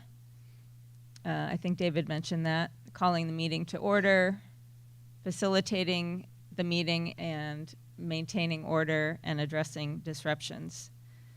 In addition, managing public comment. Again, David talked a little bit about that, that you could request information from staff or put in an item on a future agenda in response to public comment. So this is just a quick overview of the responsibilities of the chair and the vice chair. At the next meeting, we will ask for nominations from you all for chair and vice chair. You can nominate each other or you can nominate yourselves. In the binder that you have in front of you, there are brief bios of each of you, and we hope also that you had a little bit of opportunity before this meeting to speak with each other a little bit. Any questions about the chair and vice chair roles? So between now and the next meeting, think a little bit about if that's something that you would like to do or if it's something you would want to nominate one of your fellow commissioners to do. Okay, so now we have an opportunity for public comment on everything that we covered in this agenda item, all the presentations and topics. Members of the public, if you wish to comment on agenda item number 3, please use the raise hand feature on Zoom or bring a speaker slip to the clerk during this time. You will be granted 1 minute to speak at the time your name is called. We will begin with public comment on Zoom and then proceed to comments in the room. We do have one raised hand on Zoom. When I call your name, I will unmute your mic and you will be granted 1 minute. Let's begin with Karina Merrick. Please speak when you're ready.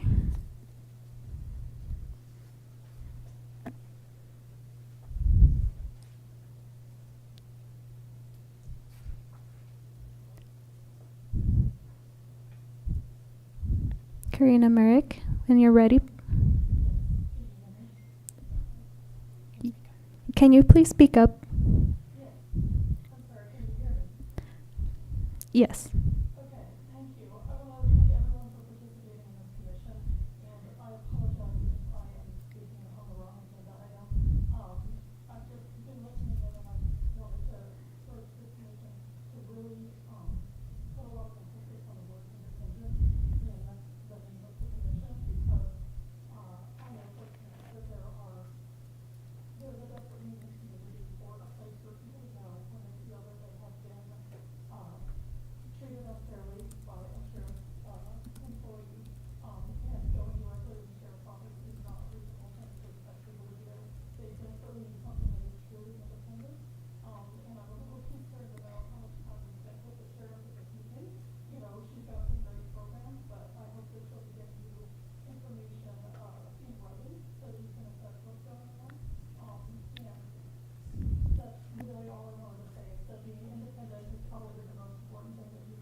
Thank you. There are no more comments on Zoom. We will proceed with...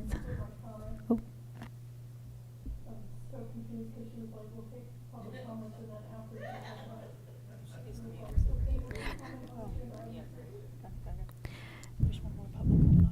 We do have one more public comment on Zoom. Pat, when you are ready, please unmute.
Thank you.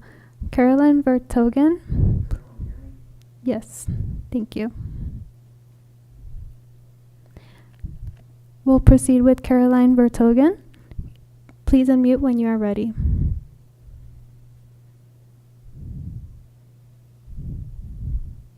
Good evening, Chairman Respondent Facilitator. I concur with the two previous residents have said, and I hope you will hear our stories. I represent students, parents, teachers, healthcare professionals, and in San Mateo County, there is no way to report crime, abuse.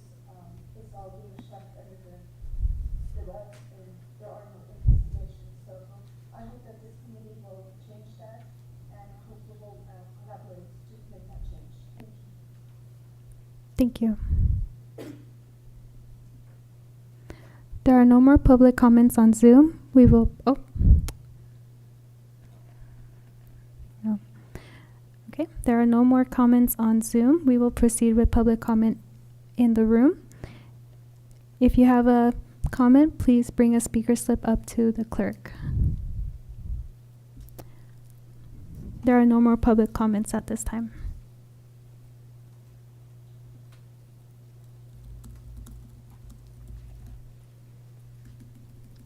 Thank you. We're going to move on to the fourth item on our agenda, which is a discussion of onboarding, and we'll talk about onboarding dates. So first, Adam, did you want to say a couple words about the onboarding process, or did you cover that already?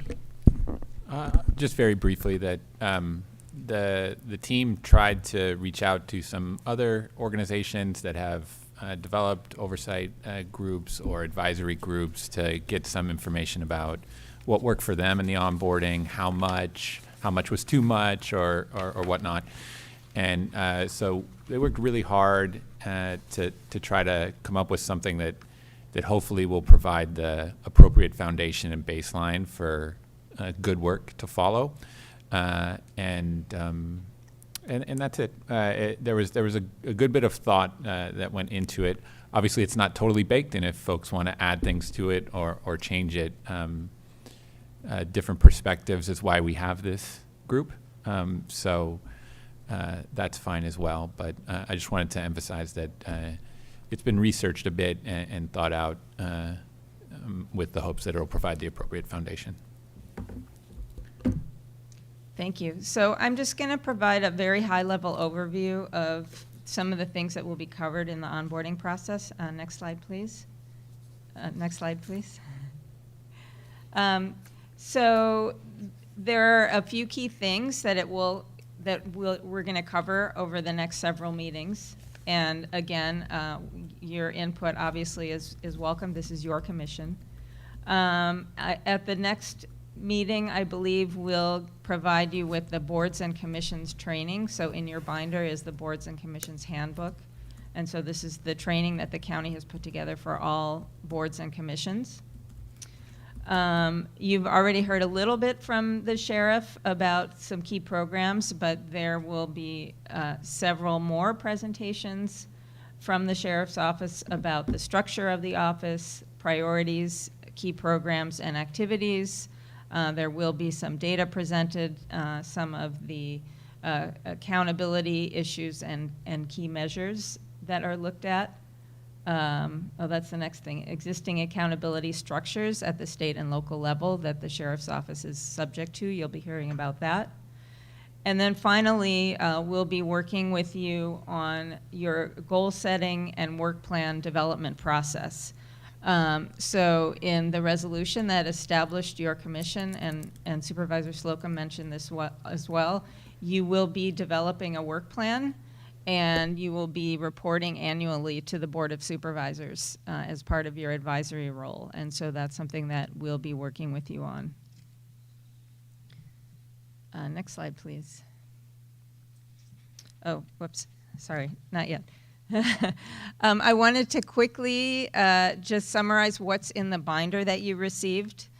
So this is information that will be of benefit to you at the beginning of your service and throughout your service on the commission.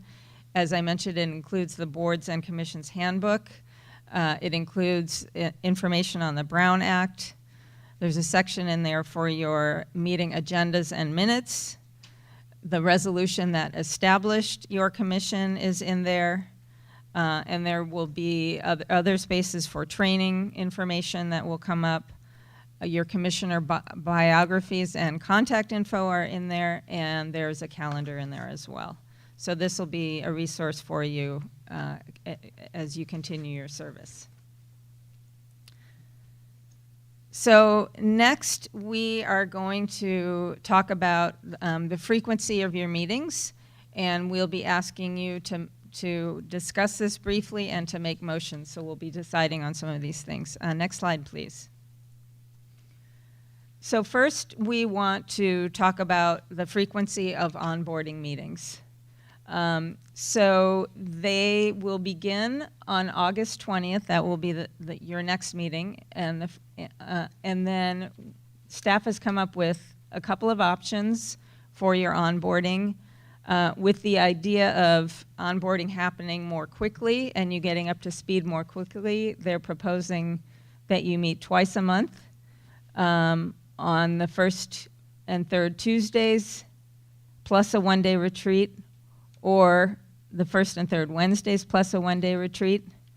The second option is that you just meet monthly plus a one-day retreat. And we have some options in there for the retreat date. So I wanted to open it up for discussion by commissioners to see what your preference is. If you feel like you want to meet twice a month, or if you feel like monthly is all you can handle at this point. So open discussion for commissioners, please. Yes? If you could use your mic, please. I sit on an elected board that meets the third Tuesday of the month. So it would be very convenient for me to be the first and third Wednesdays plus the one-day retreat, since I also have the additional obligation as being an elected official in the county. So I would Thank like you. the board to consider that. Thank you. What other perspectives? Yeah, Kalima. I second that one. I'm out. My board meetings are the first and third Tuesdays, so I'm actually missing a board meeting today to be here. I don't want to keep doing that. Yeah. So I also first and third Wednesdays plus the one-day retreat.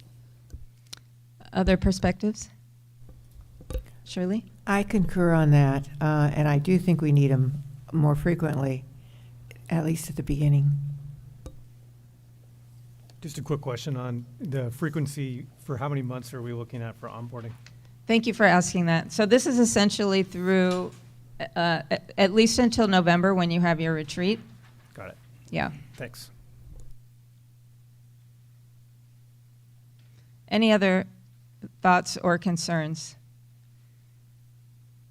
Okay, so it looks like we're settling on the option 1 on Wednesdays. So, okay, we're going to go through all of these, all of the scheduling stuff, and then we'll do the motions. Yes, Kalima. So does that mean, is the next meeting still going to be August 20th, or can we move it to the 21st? Staff has set that next meeting for August 20th. I don't believe there's any flexibility with that one. Okay, thank you. Yeah. And can I have a little clarity? Because we've got like 5 minutes to think about this. When the information that was on the website talked about 4 times a year. Yes. So this is a lot of going on right now. I personally have a meeting on the first Wednesday of every month that I can't miss. That's over at about 5:30 to 6 o'clock. So Thank you. That might not work for me either. So we don't have the times on here, but that time is open for discussion. I will point out, yes, in the resolution, the requirement is 4 times a year. We're talking about more frequent meetings essentially into November, and then less frequently after that. We're going to talk about that next, starting in January, what the frequency of meetings would be. Adam, did you want to add Yeah, just something? clarify that actually, I think we've booked August 21st as well. So we actually Oh. have August 20th Okay. and 21st booked. So I think we can make the next meeting August 21st, if that works better. Yes. Okay, thank you for that clarification. I wasn't aware of that.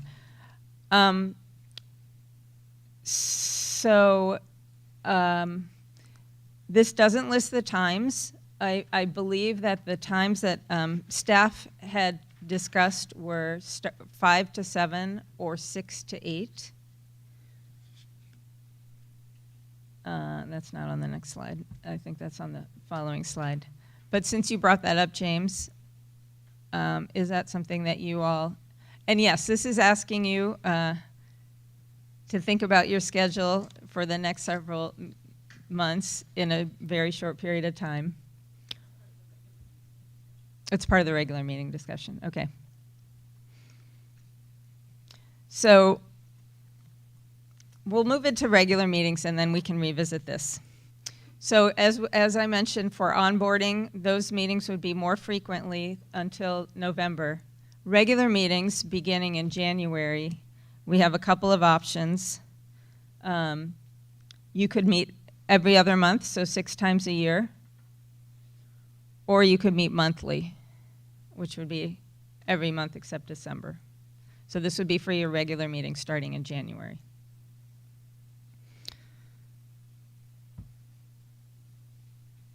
Any thoughts, discussion on this? Sorry, the Bill McClure, and for anybody who's listening. Do we need to make the decision tonight? Just because of calendaring? I mean, part of this is we don't know what the role is going to be. We don't know what our, how much time it's going to take, really. So whether it's monthly or every other month. So I guess if we don't know and we need to make a decision, then I think we should set it monthly. And we can always cancel meetings if we don't need them. But that way they're in the calendar, the public knows, we have an expectation of what the dates are, and then we can always cancel in between meetings if we don't need them. Mm-hmm. That sounds like a good solution. I'm hearing that staff feels like, yes, you do need to decide. Yes? I think Bill makes a good point that to schedule more and then we can cancel what we don't need. That makes sense. Thank you, Bill. How do other folks feel? I'm seeing some nods. I'm in agreement. Alexis Lewis, I want to make sure that we involve you in this conversation. Any thoughts on what's been discussed so far?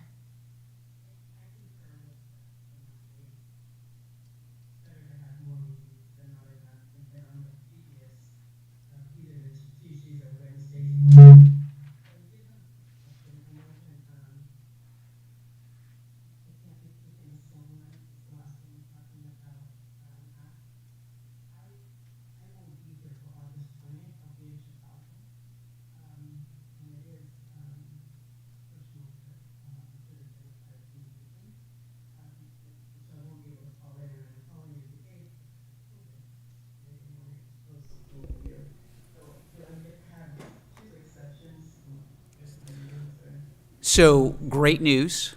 First of all, this doesn't count because you're an alternate today. And if you're an alternate in August, that won't count either. As we get closer, maybe the week before your trip, let's talk about whether you're going to be an alternate or a sitting commission member at that time. And if you are a sitting commissioner, we can talk about whether or not you might be able to post an agenda wherever you're going to be. So we can talk about that when we get to it, if that's okay. Okay, thank you. So it looks like folks are okay with meeting monthly for now. And the other slide, Jennifer, if you could go to the slide with the the times, yes. So the two options that staff has presented for times are 5 to 7 p.m. or 6 to 8 p.m. So wanted to see what commissioners thought about that. Personally, Bill? I prefer 6 to 8, just in terms of, because I'm still working, and that would be easier. Other thoughts? I see Agreed. some nodding. And we're still talking about option 2, correct? Yes, Thank you. we're talking about the Wednesday, yes. So 6 p.m. seems to be a good starting time. I guess the one question would be on the first Wednesday of the month, since one member probably won't be able to make it here by 6. Could we do 6:30 on the first Monday or Wednesday of the month? 6:30 would work if everybody. And then do the other one at 6, but, do the first one at 6:30? So an exception or always 6:30? Always 6:30, because it's a Maybe monthly meeting on the easier first that way? Wednesday of every month. Okay, 6:30. Okay. So I believe the last thing for us to discuss is the timing of the retreat. If you could go to the next slide, please.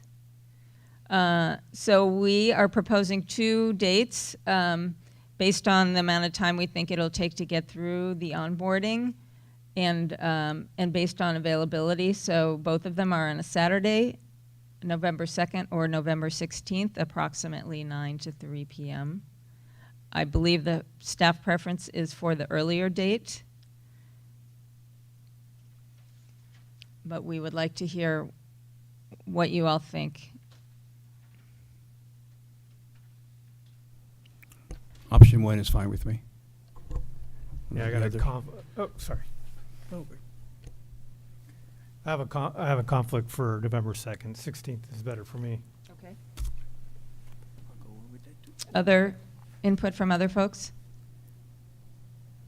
16th. Either one's fine for me. I also have a conflict on the 2nd, so the 16th works better for me too. Okay, I'm good with either one. thank you. I'm good for the 16th then. Thank you. All right, so I think that we have made some tentative decisions. So if we could go back, and I'll just clarify, and then we can go through the motion process. So for onboarding, you all selected the first and third Wednesdays, option 1. 21st.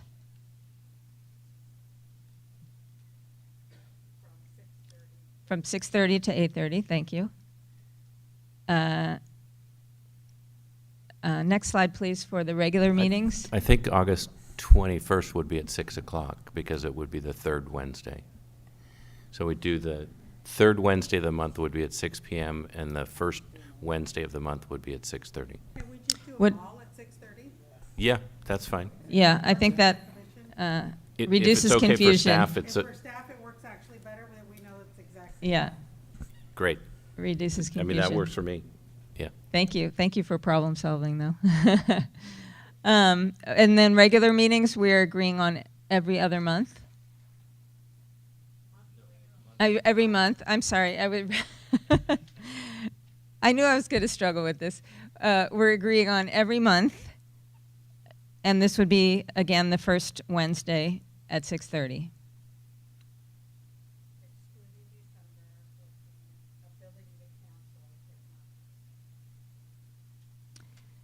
And then finally, on the retreat, we've selected November 16th.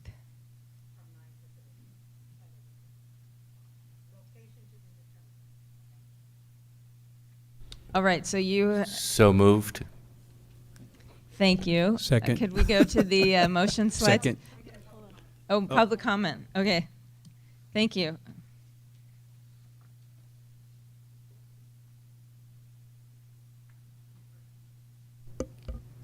Okay, Members of the public, if you wish to comment on agenda item number 4, please use the raise hand feature on Zoom or bring a speaker slip up to the clerk during this time. You will be granted 1 minute to speak at the time your name is called. We will begin with in-person public comment. We have 1 speaker slip. Can we have Nancy Goodman come up to the podium, please?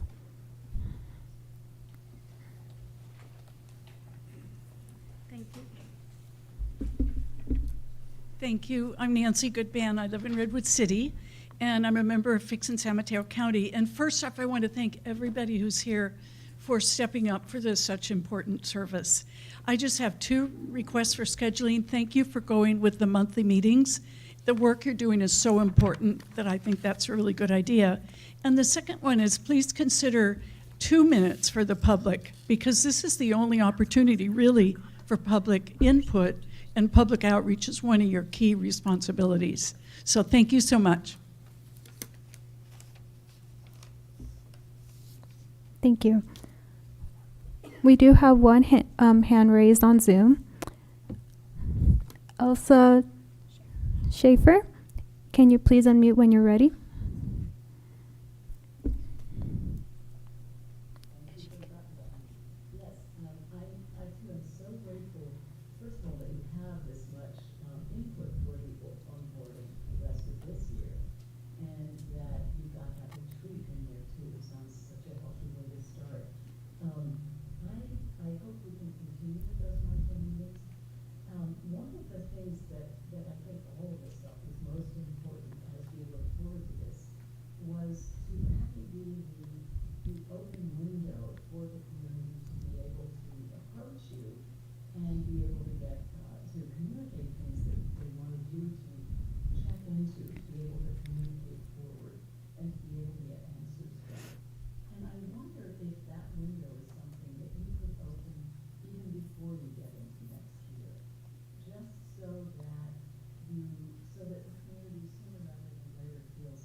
I'm sorry, Elsa, your time is up. Thank you so much. Thank you. Okay, there are no more comments on Zoom.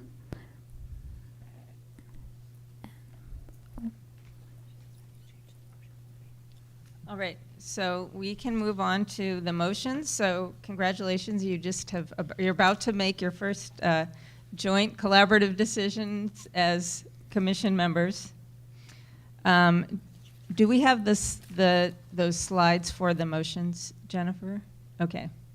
And I think, they can do this, but I think Bill already made the motion and Rob seconded it. All right, so we're good. And I think that it's pretty clear, as I understand it. The next meeting is going to be August 21st from 6:30 to 8:30. And then, the next meeting is going to be August 21st from 6:30 to 8:30. Then there's going to be meetings on the first and third Wednesdays. It's really going to be September and October, and the first Wednesday in November from 6:30 to 8:30. There's then going to be the retreat on the 16th from 9 to 3, and then the meetings beginning in January are going to be the first Wednesday of the month from 6:30 to 8:30, with the exception of December. I believe that was the motion. It's been seconded, and you can take a voice vote. Okay, thank you. I will now proceed with a roll call vote. You don't have to do. You can do roll. Let's do a roll call vote. Okay. Marco Durazo. Aye. Michael Fisher. Aye. William McClear. Aye. Shirley Melnico. Aye. Kalima Salahudi. Aye. Robert Solano. Aye. James Simmons. Aye. Motion passes.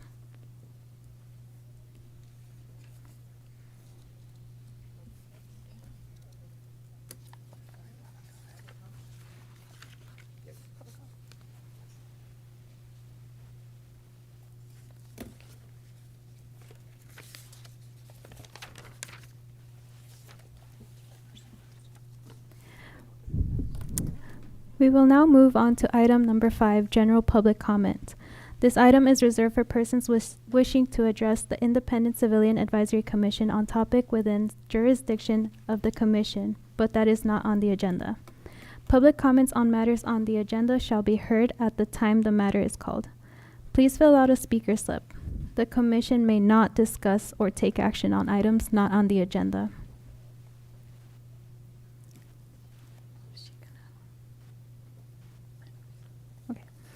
It is now time for general public comment. If you would like to make a public comment, please bring a speaker slip up to the clerk during this time. For those online, please use the raise hand feature on Zoom. You will be granted 1 minute to speak.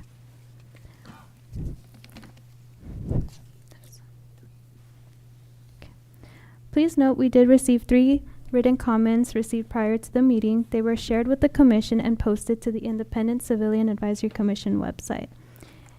If there are any additional written comments, please here today, please bring them to me and I will distribute them to the commissioners. If there are enough copies. If not, we will distribute them after the meeting.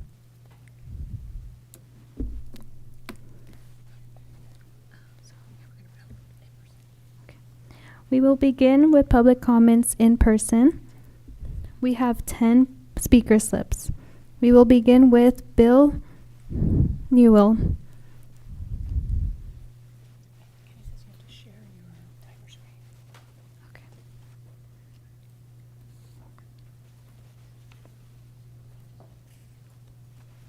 Good evening. Is this on? Yeah. Sure.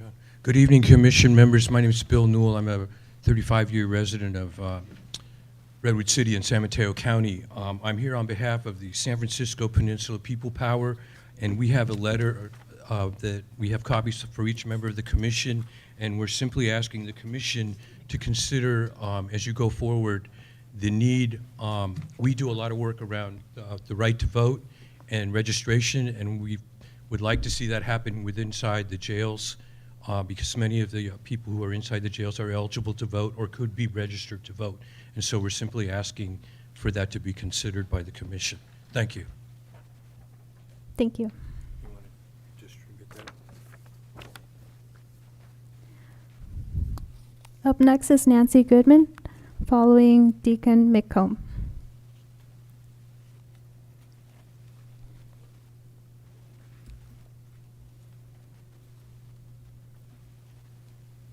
Me again, but I'll be fast. I'm still Nancy Goodman from Redwood City. And I wanted to ask that you agendize for your next meeting the 4 issues that the community has written letters about. Bill just handed you a letter about voter registration. There's another letter about allowing people to receive and hold birthday cards from their children, family photos, and so forth, physical mail. There's another letter looking broadly about how we can avoid and divert people in the mental health crisis or drug crisis and keep them out of jail.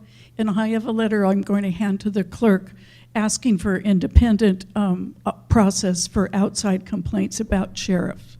Thank you. And again, for your service. Thank you.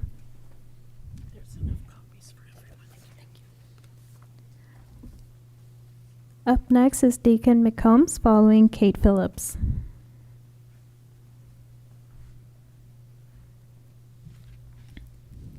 Good evening. Good evening. Here we go. Thank you very much for signing up to do this important work. And I would like to say thank you for all that everyone does to make our county great. My name is Lauren Patton McCombs. I'm a deacon serving the Diocese of California. I'm a member of Fixing San Mateo, and I'm a 34-year-old resident. No, I'm not 34, sorry. I've lived 34 years in San Mateo. My kids are gonna love this, oh boy, in San Mateo County. And I come before you tonight to ask Sheriff Corpus to allow inmates to be able to receive personal mail physically again, just like we do in San Francisco, Alameda, and Los Angeles. During the pandemic, as you've already mentioned, it was stopped. And I believe everyone here present knows the importance and significance of getting personal handheld mail from your loved ones. To an inmate, a birthday card or even a card that merely says that I'm just thinking of you can help to ease the loneliness of being separated from their own families. To incarcerated inmates who are oftentimes cut off from their family and friends, receiving mail can be a lifeline connecting families. Sheriff Corpus, this right needs to be reinstated as soon as possible. Receiving personal mail physically should be allowed within our jail system. Thank you for your time. Thank you. Kate Phillips, following Paul Bocanegra.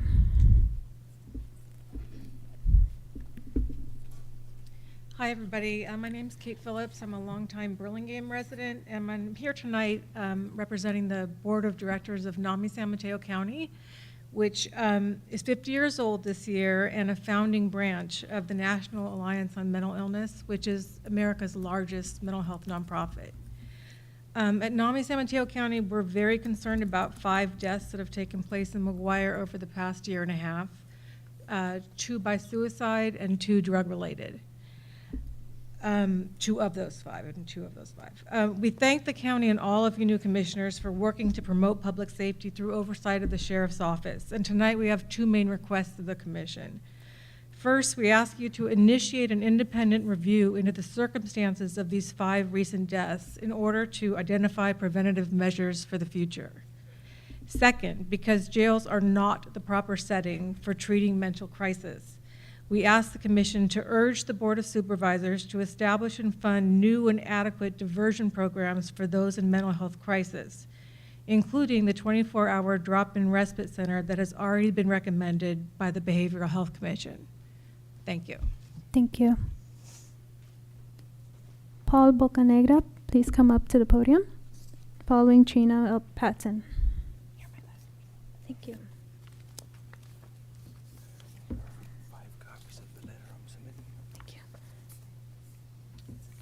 Good evening, everyone. My name is Paul Bocanegra. I am co-founder and youth outreach manager of a nonprofit named Re-Evolution.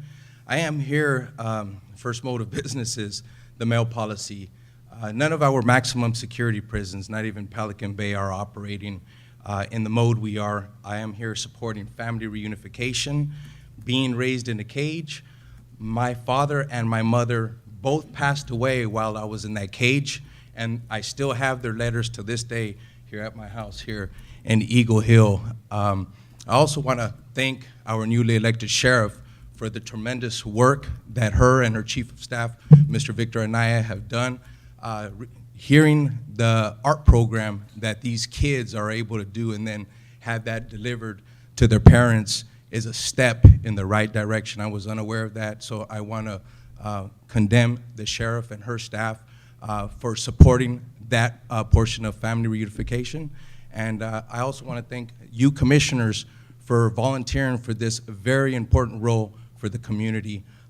Thank you, thank the sheriff and her staff, and I want to thank the community, Fixin' San Mateo, and everyone who took part in this democratic process to create this commission. It feels wonderful to be a part of the village. Thank you so much.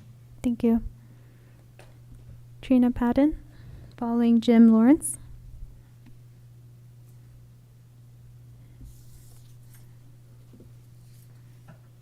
Good evening, everyone. My name is Trina Patton. I'm a resident of Belmont. And just a couple of things I'd like to mention, and that is when the sheriff talks about making a culture change, I really appreciate that. One of the things I would like to see as part of that change is an acceptance and a respect for individual oversight of the sheriff's department. The sheriff's department uses quite a lot of taxpayer dollars, and I think it's important that the department be transparent. And when I think of transparency, it's a don't tell me, show me.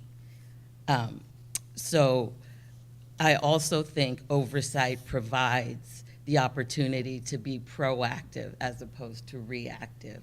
And being proactive is always better than being reactive. Secondly, I'd like this body to be able as other people have said, to receive compliments and complaints about the sheriff's office. It's a no-brainer. If you want to complain about the sheriff, you don't want to call the sheriff. And then finally, I will say thank you to all of you for taking on this role, particularly in light of the fact you have no idea what you're getting yourselves into. But as a community member who believes in this, I really appreciate it. Thank you. Thank you. Jim Lawrence, following Jill Oline.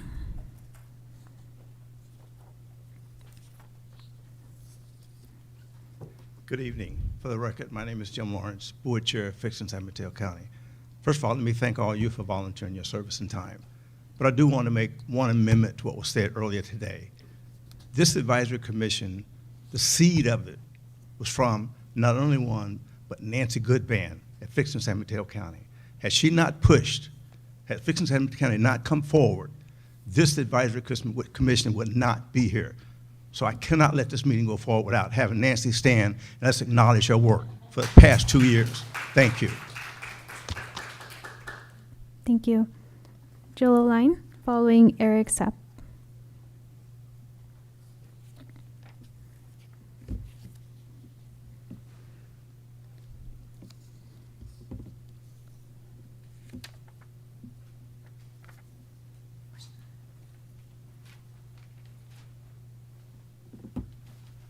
Good evening, Commissioners. I'm Eric Sapp. I'm a 15-year resident of Redwood City, and I'm a staff attorney at Legal Services for Prisoners with Children. I want to reiterate what two of the previous speakers said about the importance of placing on the agenda for the next meeting the topic of voting by incarcerated eligible individuals. Hundreds and hundreds of persons incarcerated in the San Mateo County jails are eligible to vote. Only, double-digit figures voted in the last election. What can be done about that is something that this body should be deliberating in terms of facilitating access by community organizations to help with education, registration, and outreach, and encouraging the Sheriff's Department to work with the Elections Commission to potentially establish voting centers that would enable same-day registration and conditional ballots. Thanks. Thank you. There are no more speaker slips. We will now move on to public comment on Zoom. We have 2 raised hands. We will begin with Joanna Rasmussen. Please unmute when you're ready.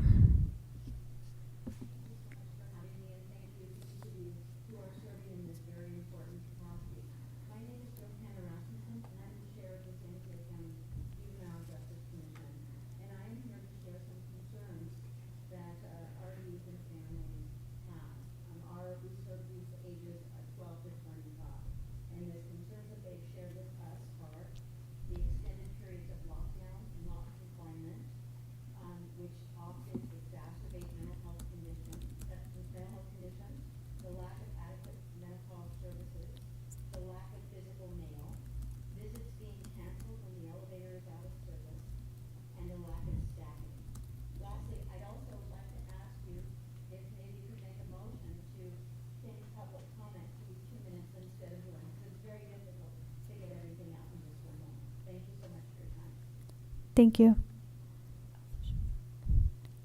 Lastly, we have Elsa Schaefer. Please unmute when you're ready.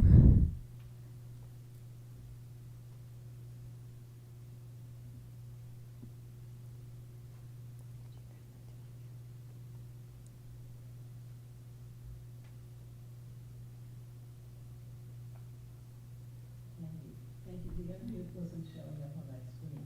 I'm Elsa Schechter. I live in Menlo Park, and my family and I have been living in the county for 39 years. I am so grateful to everyone here who put this together, who's weathered through the last 35 years, or sorry, the last 3 years, with such excellent discussions with the board of supervisors, with all the community. Until regular public meetings are set and held next year, I very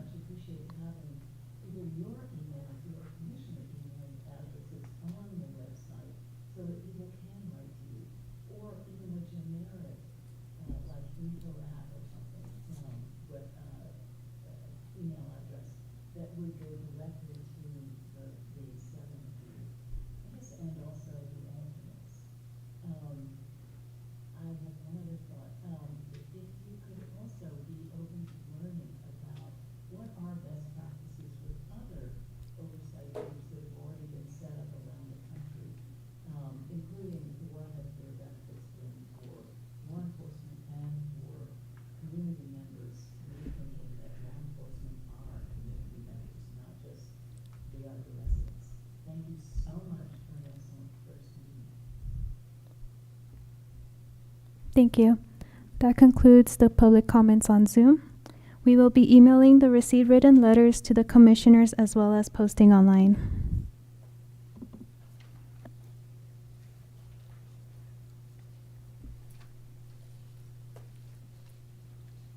Thank you. Our last item is commissioner announcements. So the idea of this report out or general announcements is for commissioners to have the opportunity to make announcements or report on activities related to commission work. It could be an announcement about a community event that is upcoming, a community event that you recently attended related to the work of the commission, where you have relevant information to pass along to other commissioners. And these are intended to be brief. They are always optional. And this agenda item will be on all of your meeting agendas. And so wanted to see if anyone has an announcement that they would like to make. So just one announcement. I know we're not supposed to respond to public comments, but we have now been given email addresses, each one of the commissioners, and I assume those will be posted on the webpage. So anybody who wants to communicate with us can do that, and they are our name or initials at the commission. And so that will be out there publicly if anybody wants to email us. Thank you. Any other announcements from other commissioners? Yes, Kalima. So I just want to thank everyone for all their work, and Jim kind of stole my thunder, but I also I wouldn't be here without fixing San Mateo County. And so I just want to thank Jim and Nancy and everybody that worked. I'm very proud to be able to be here and represent my community, and it gives me hope. So thank you. Thank you. Anyone else? Okay, so we have some slides. There is a web page. Here it is, smcgov.org/ICAC. If you go to that web page, you can click a button to sign up for updates, and you also can submit public comments on that page by clicking a button. Or you can use this email address.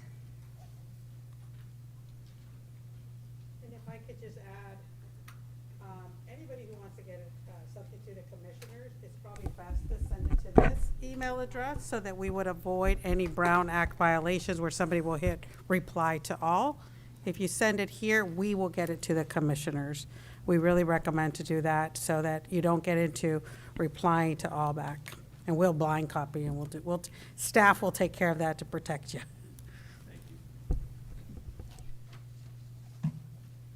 May I ask one question?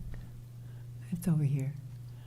And I was looking at our website, and I was just curious of why we had 2 items on reports. One was the Batmobile case, and the other was the COVID supplies at the San Mateo County Event Center. Both of those were on our website as reports when I looked. I was just curious about this, why it would be there. Everybody has a puzzled look on their face, so I think we'll look into that and we'll see if that's a mistake.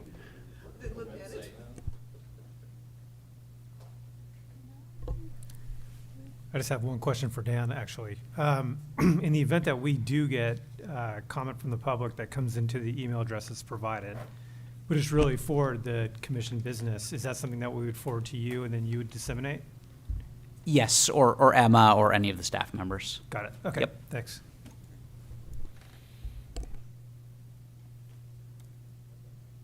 Got it. Yes. Anything from general comment, any general public comments will be posted before the meeting and shared with you as well in one bulk and one batch. So that you're not getting emails and emails and emails. We'll be very considerate to do one batch.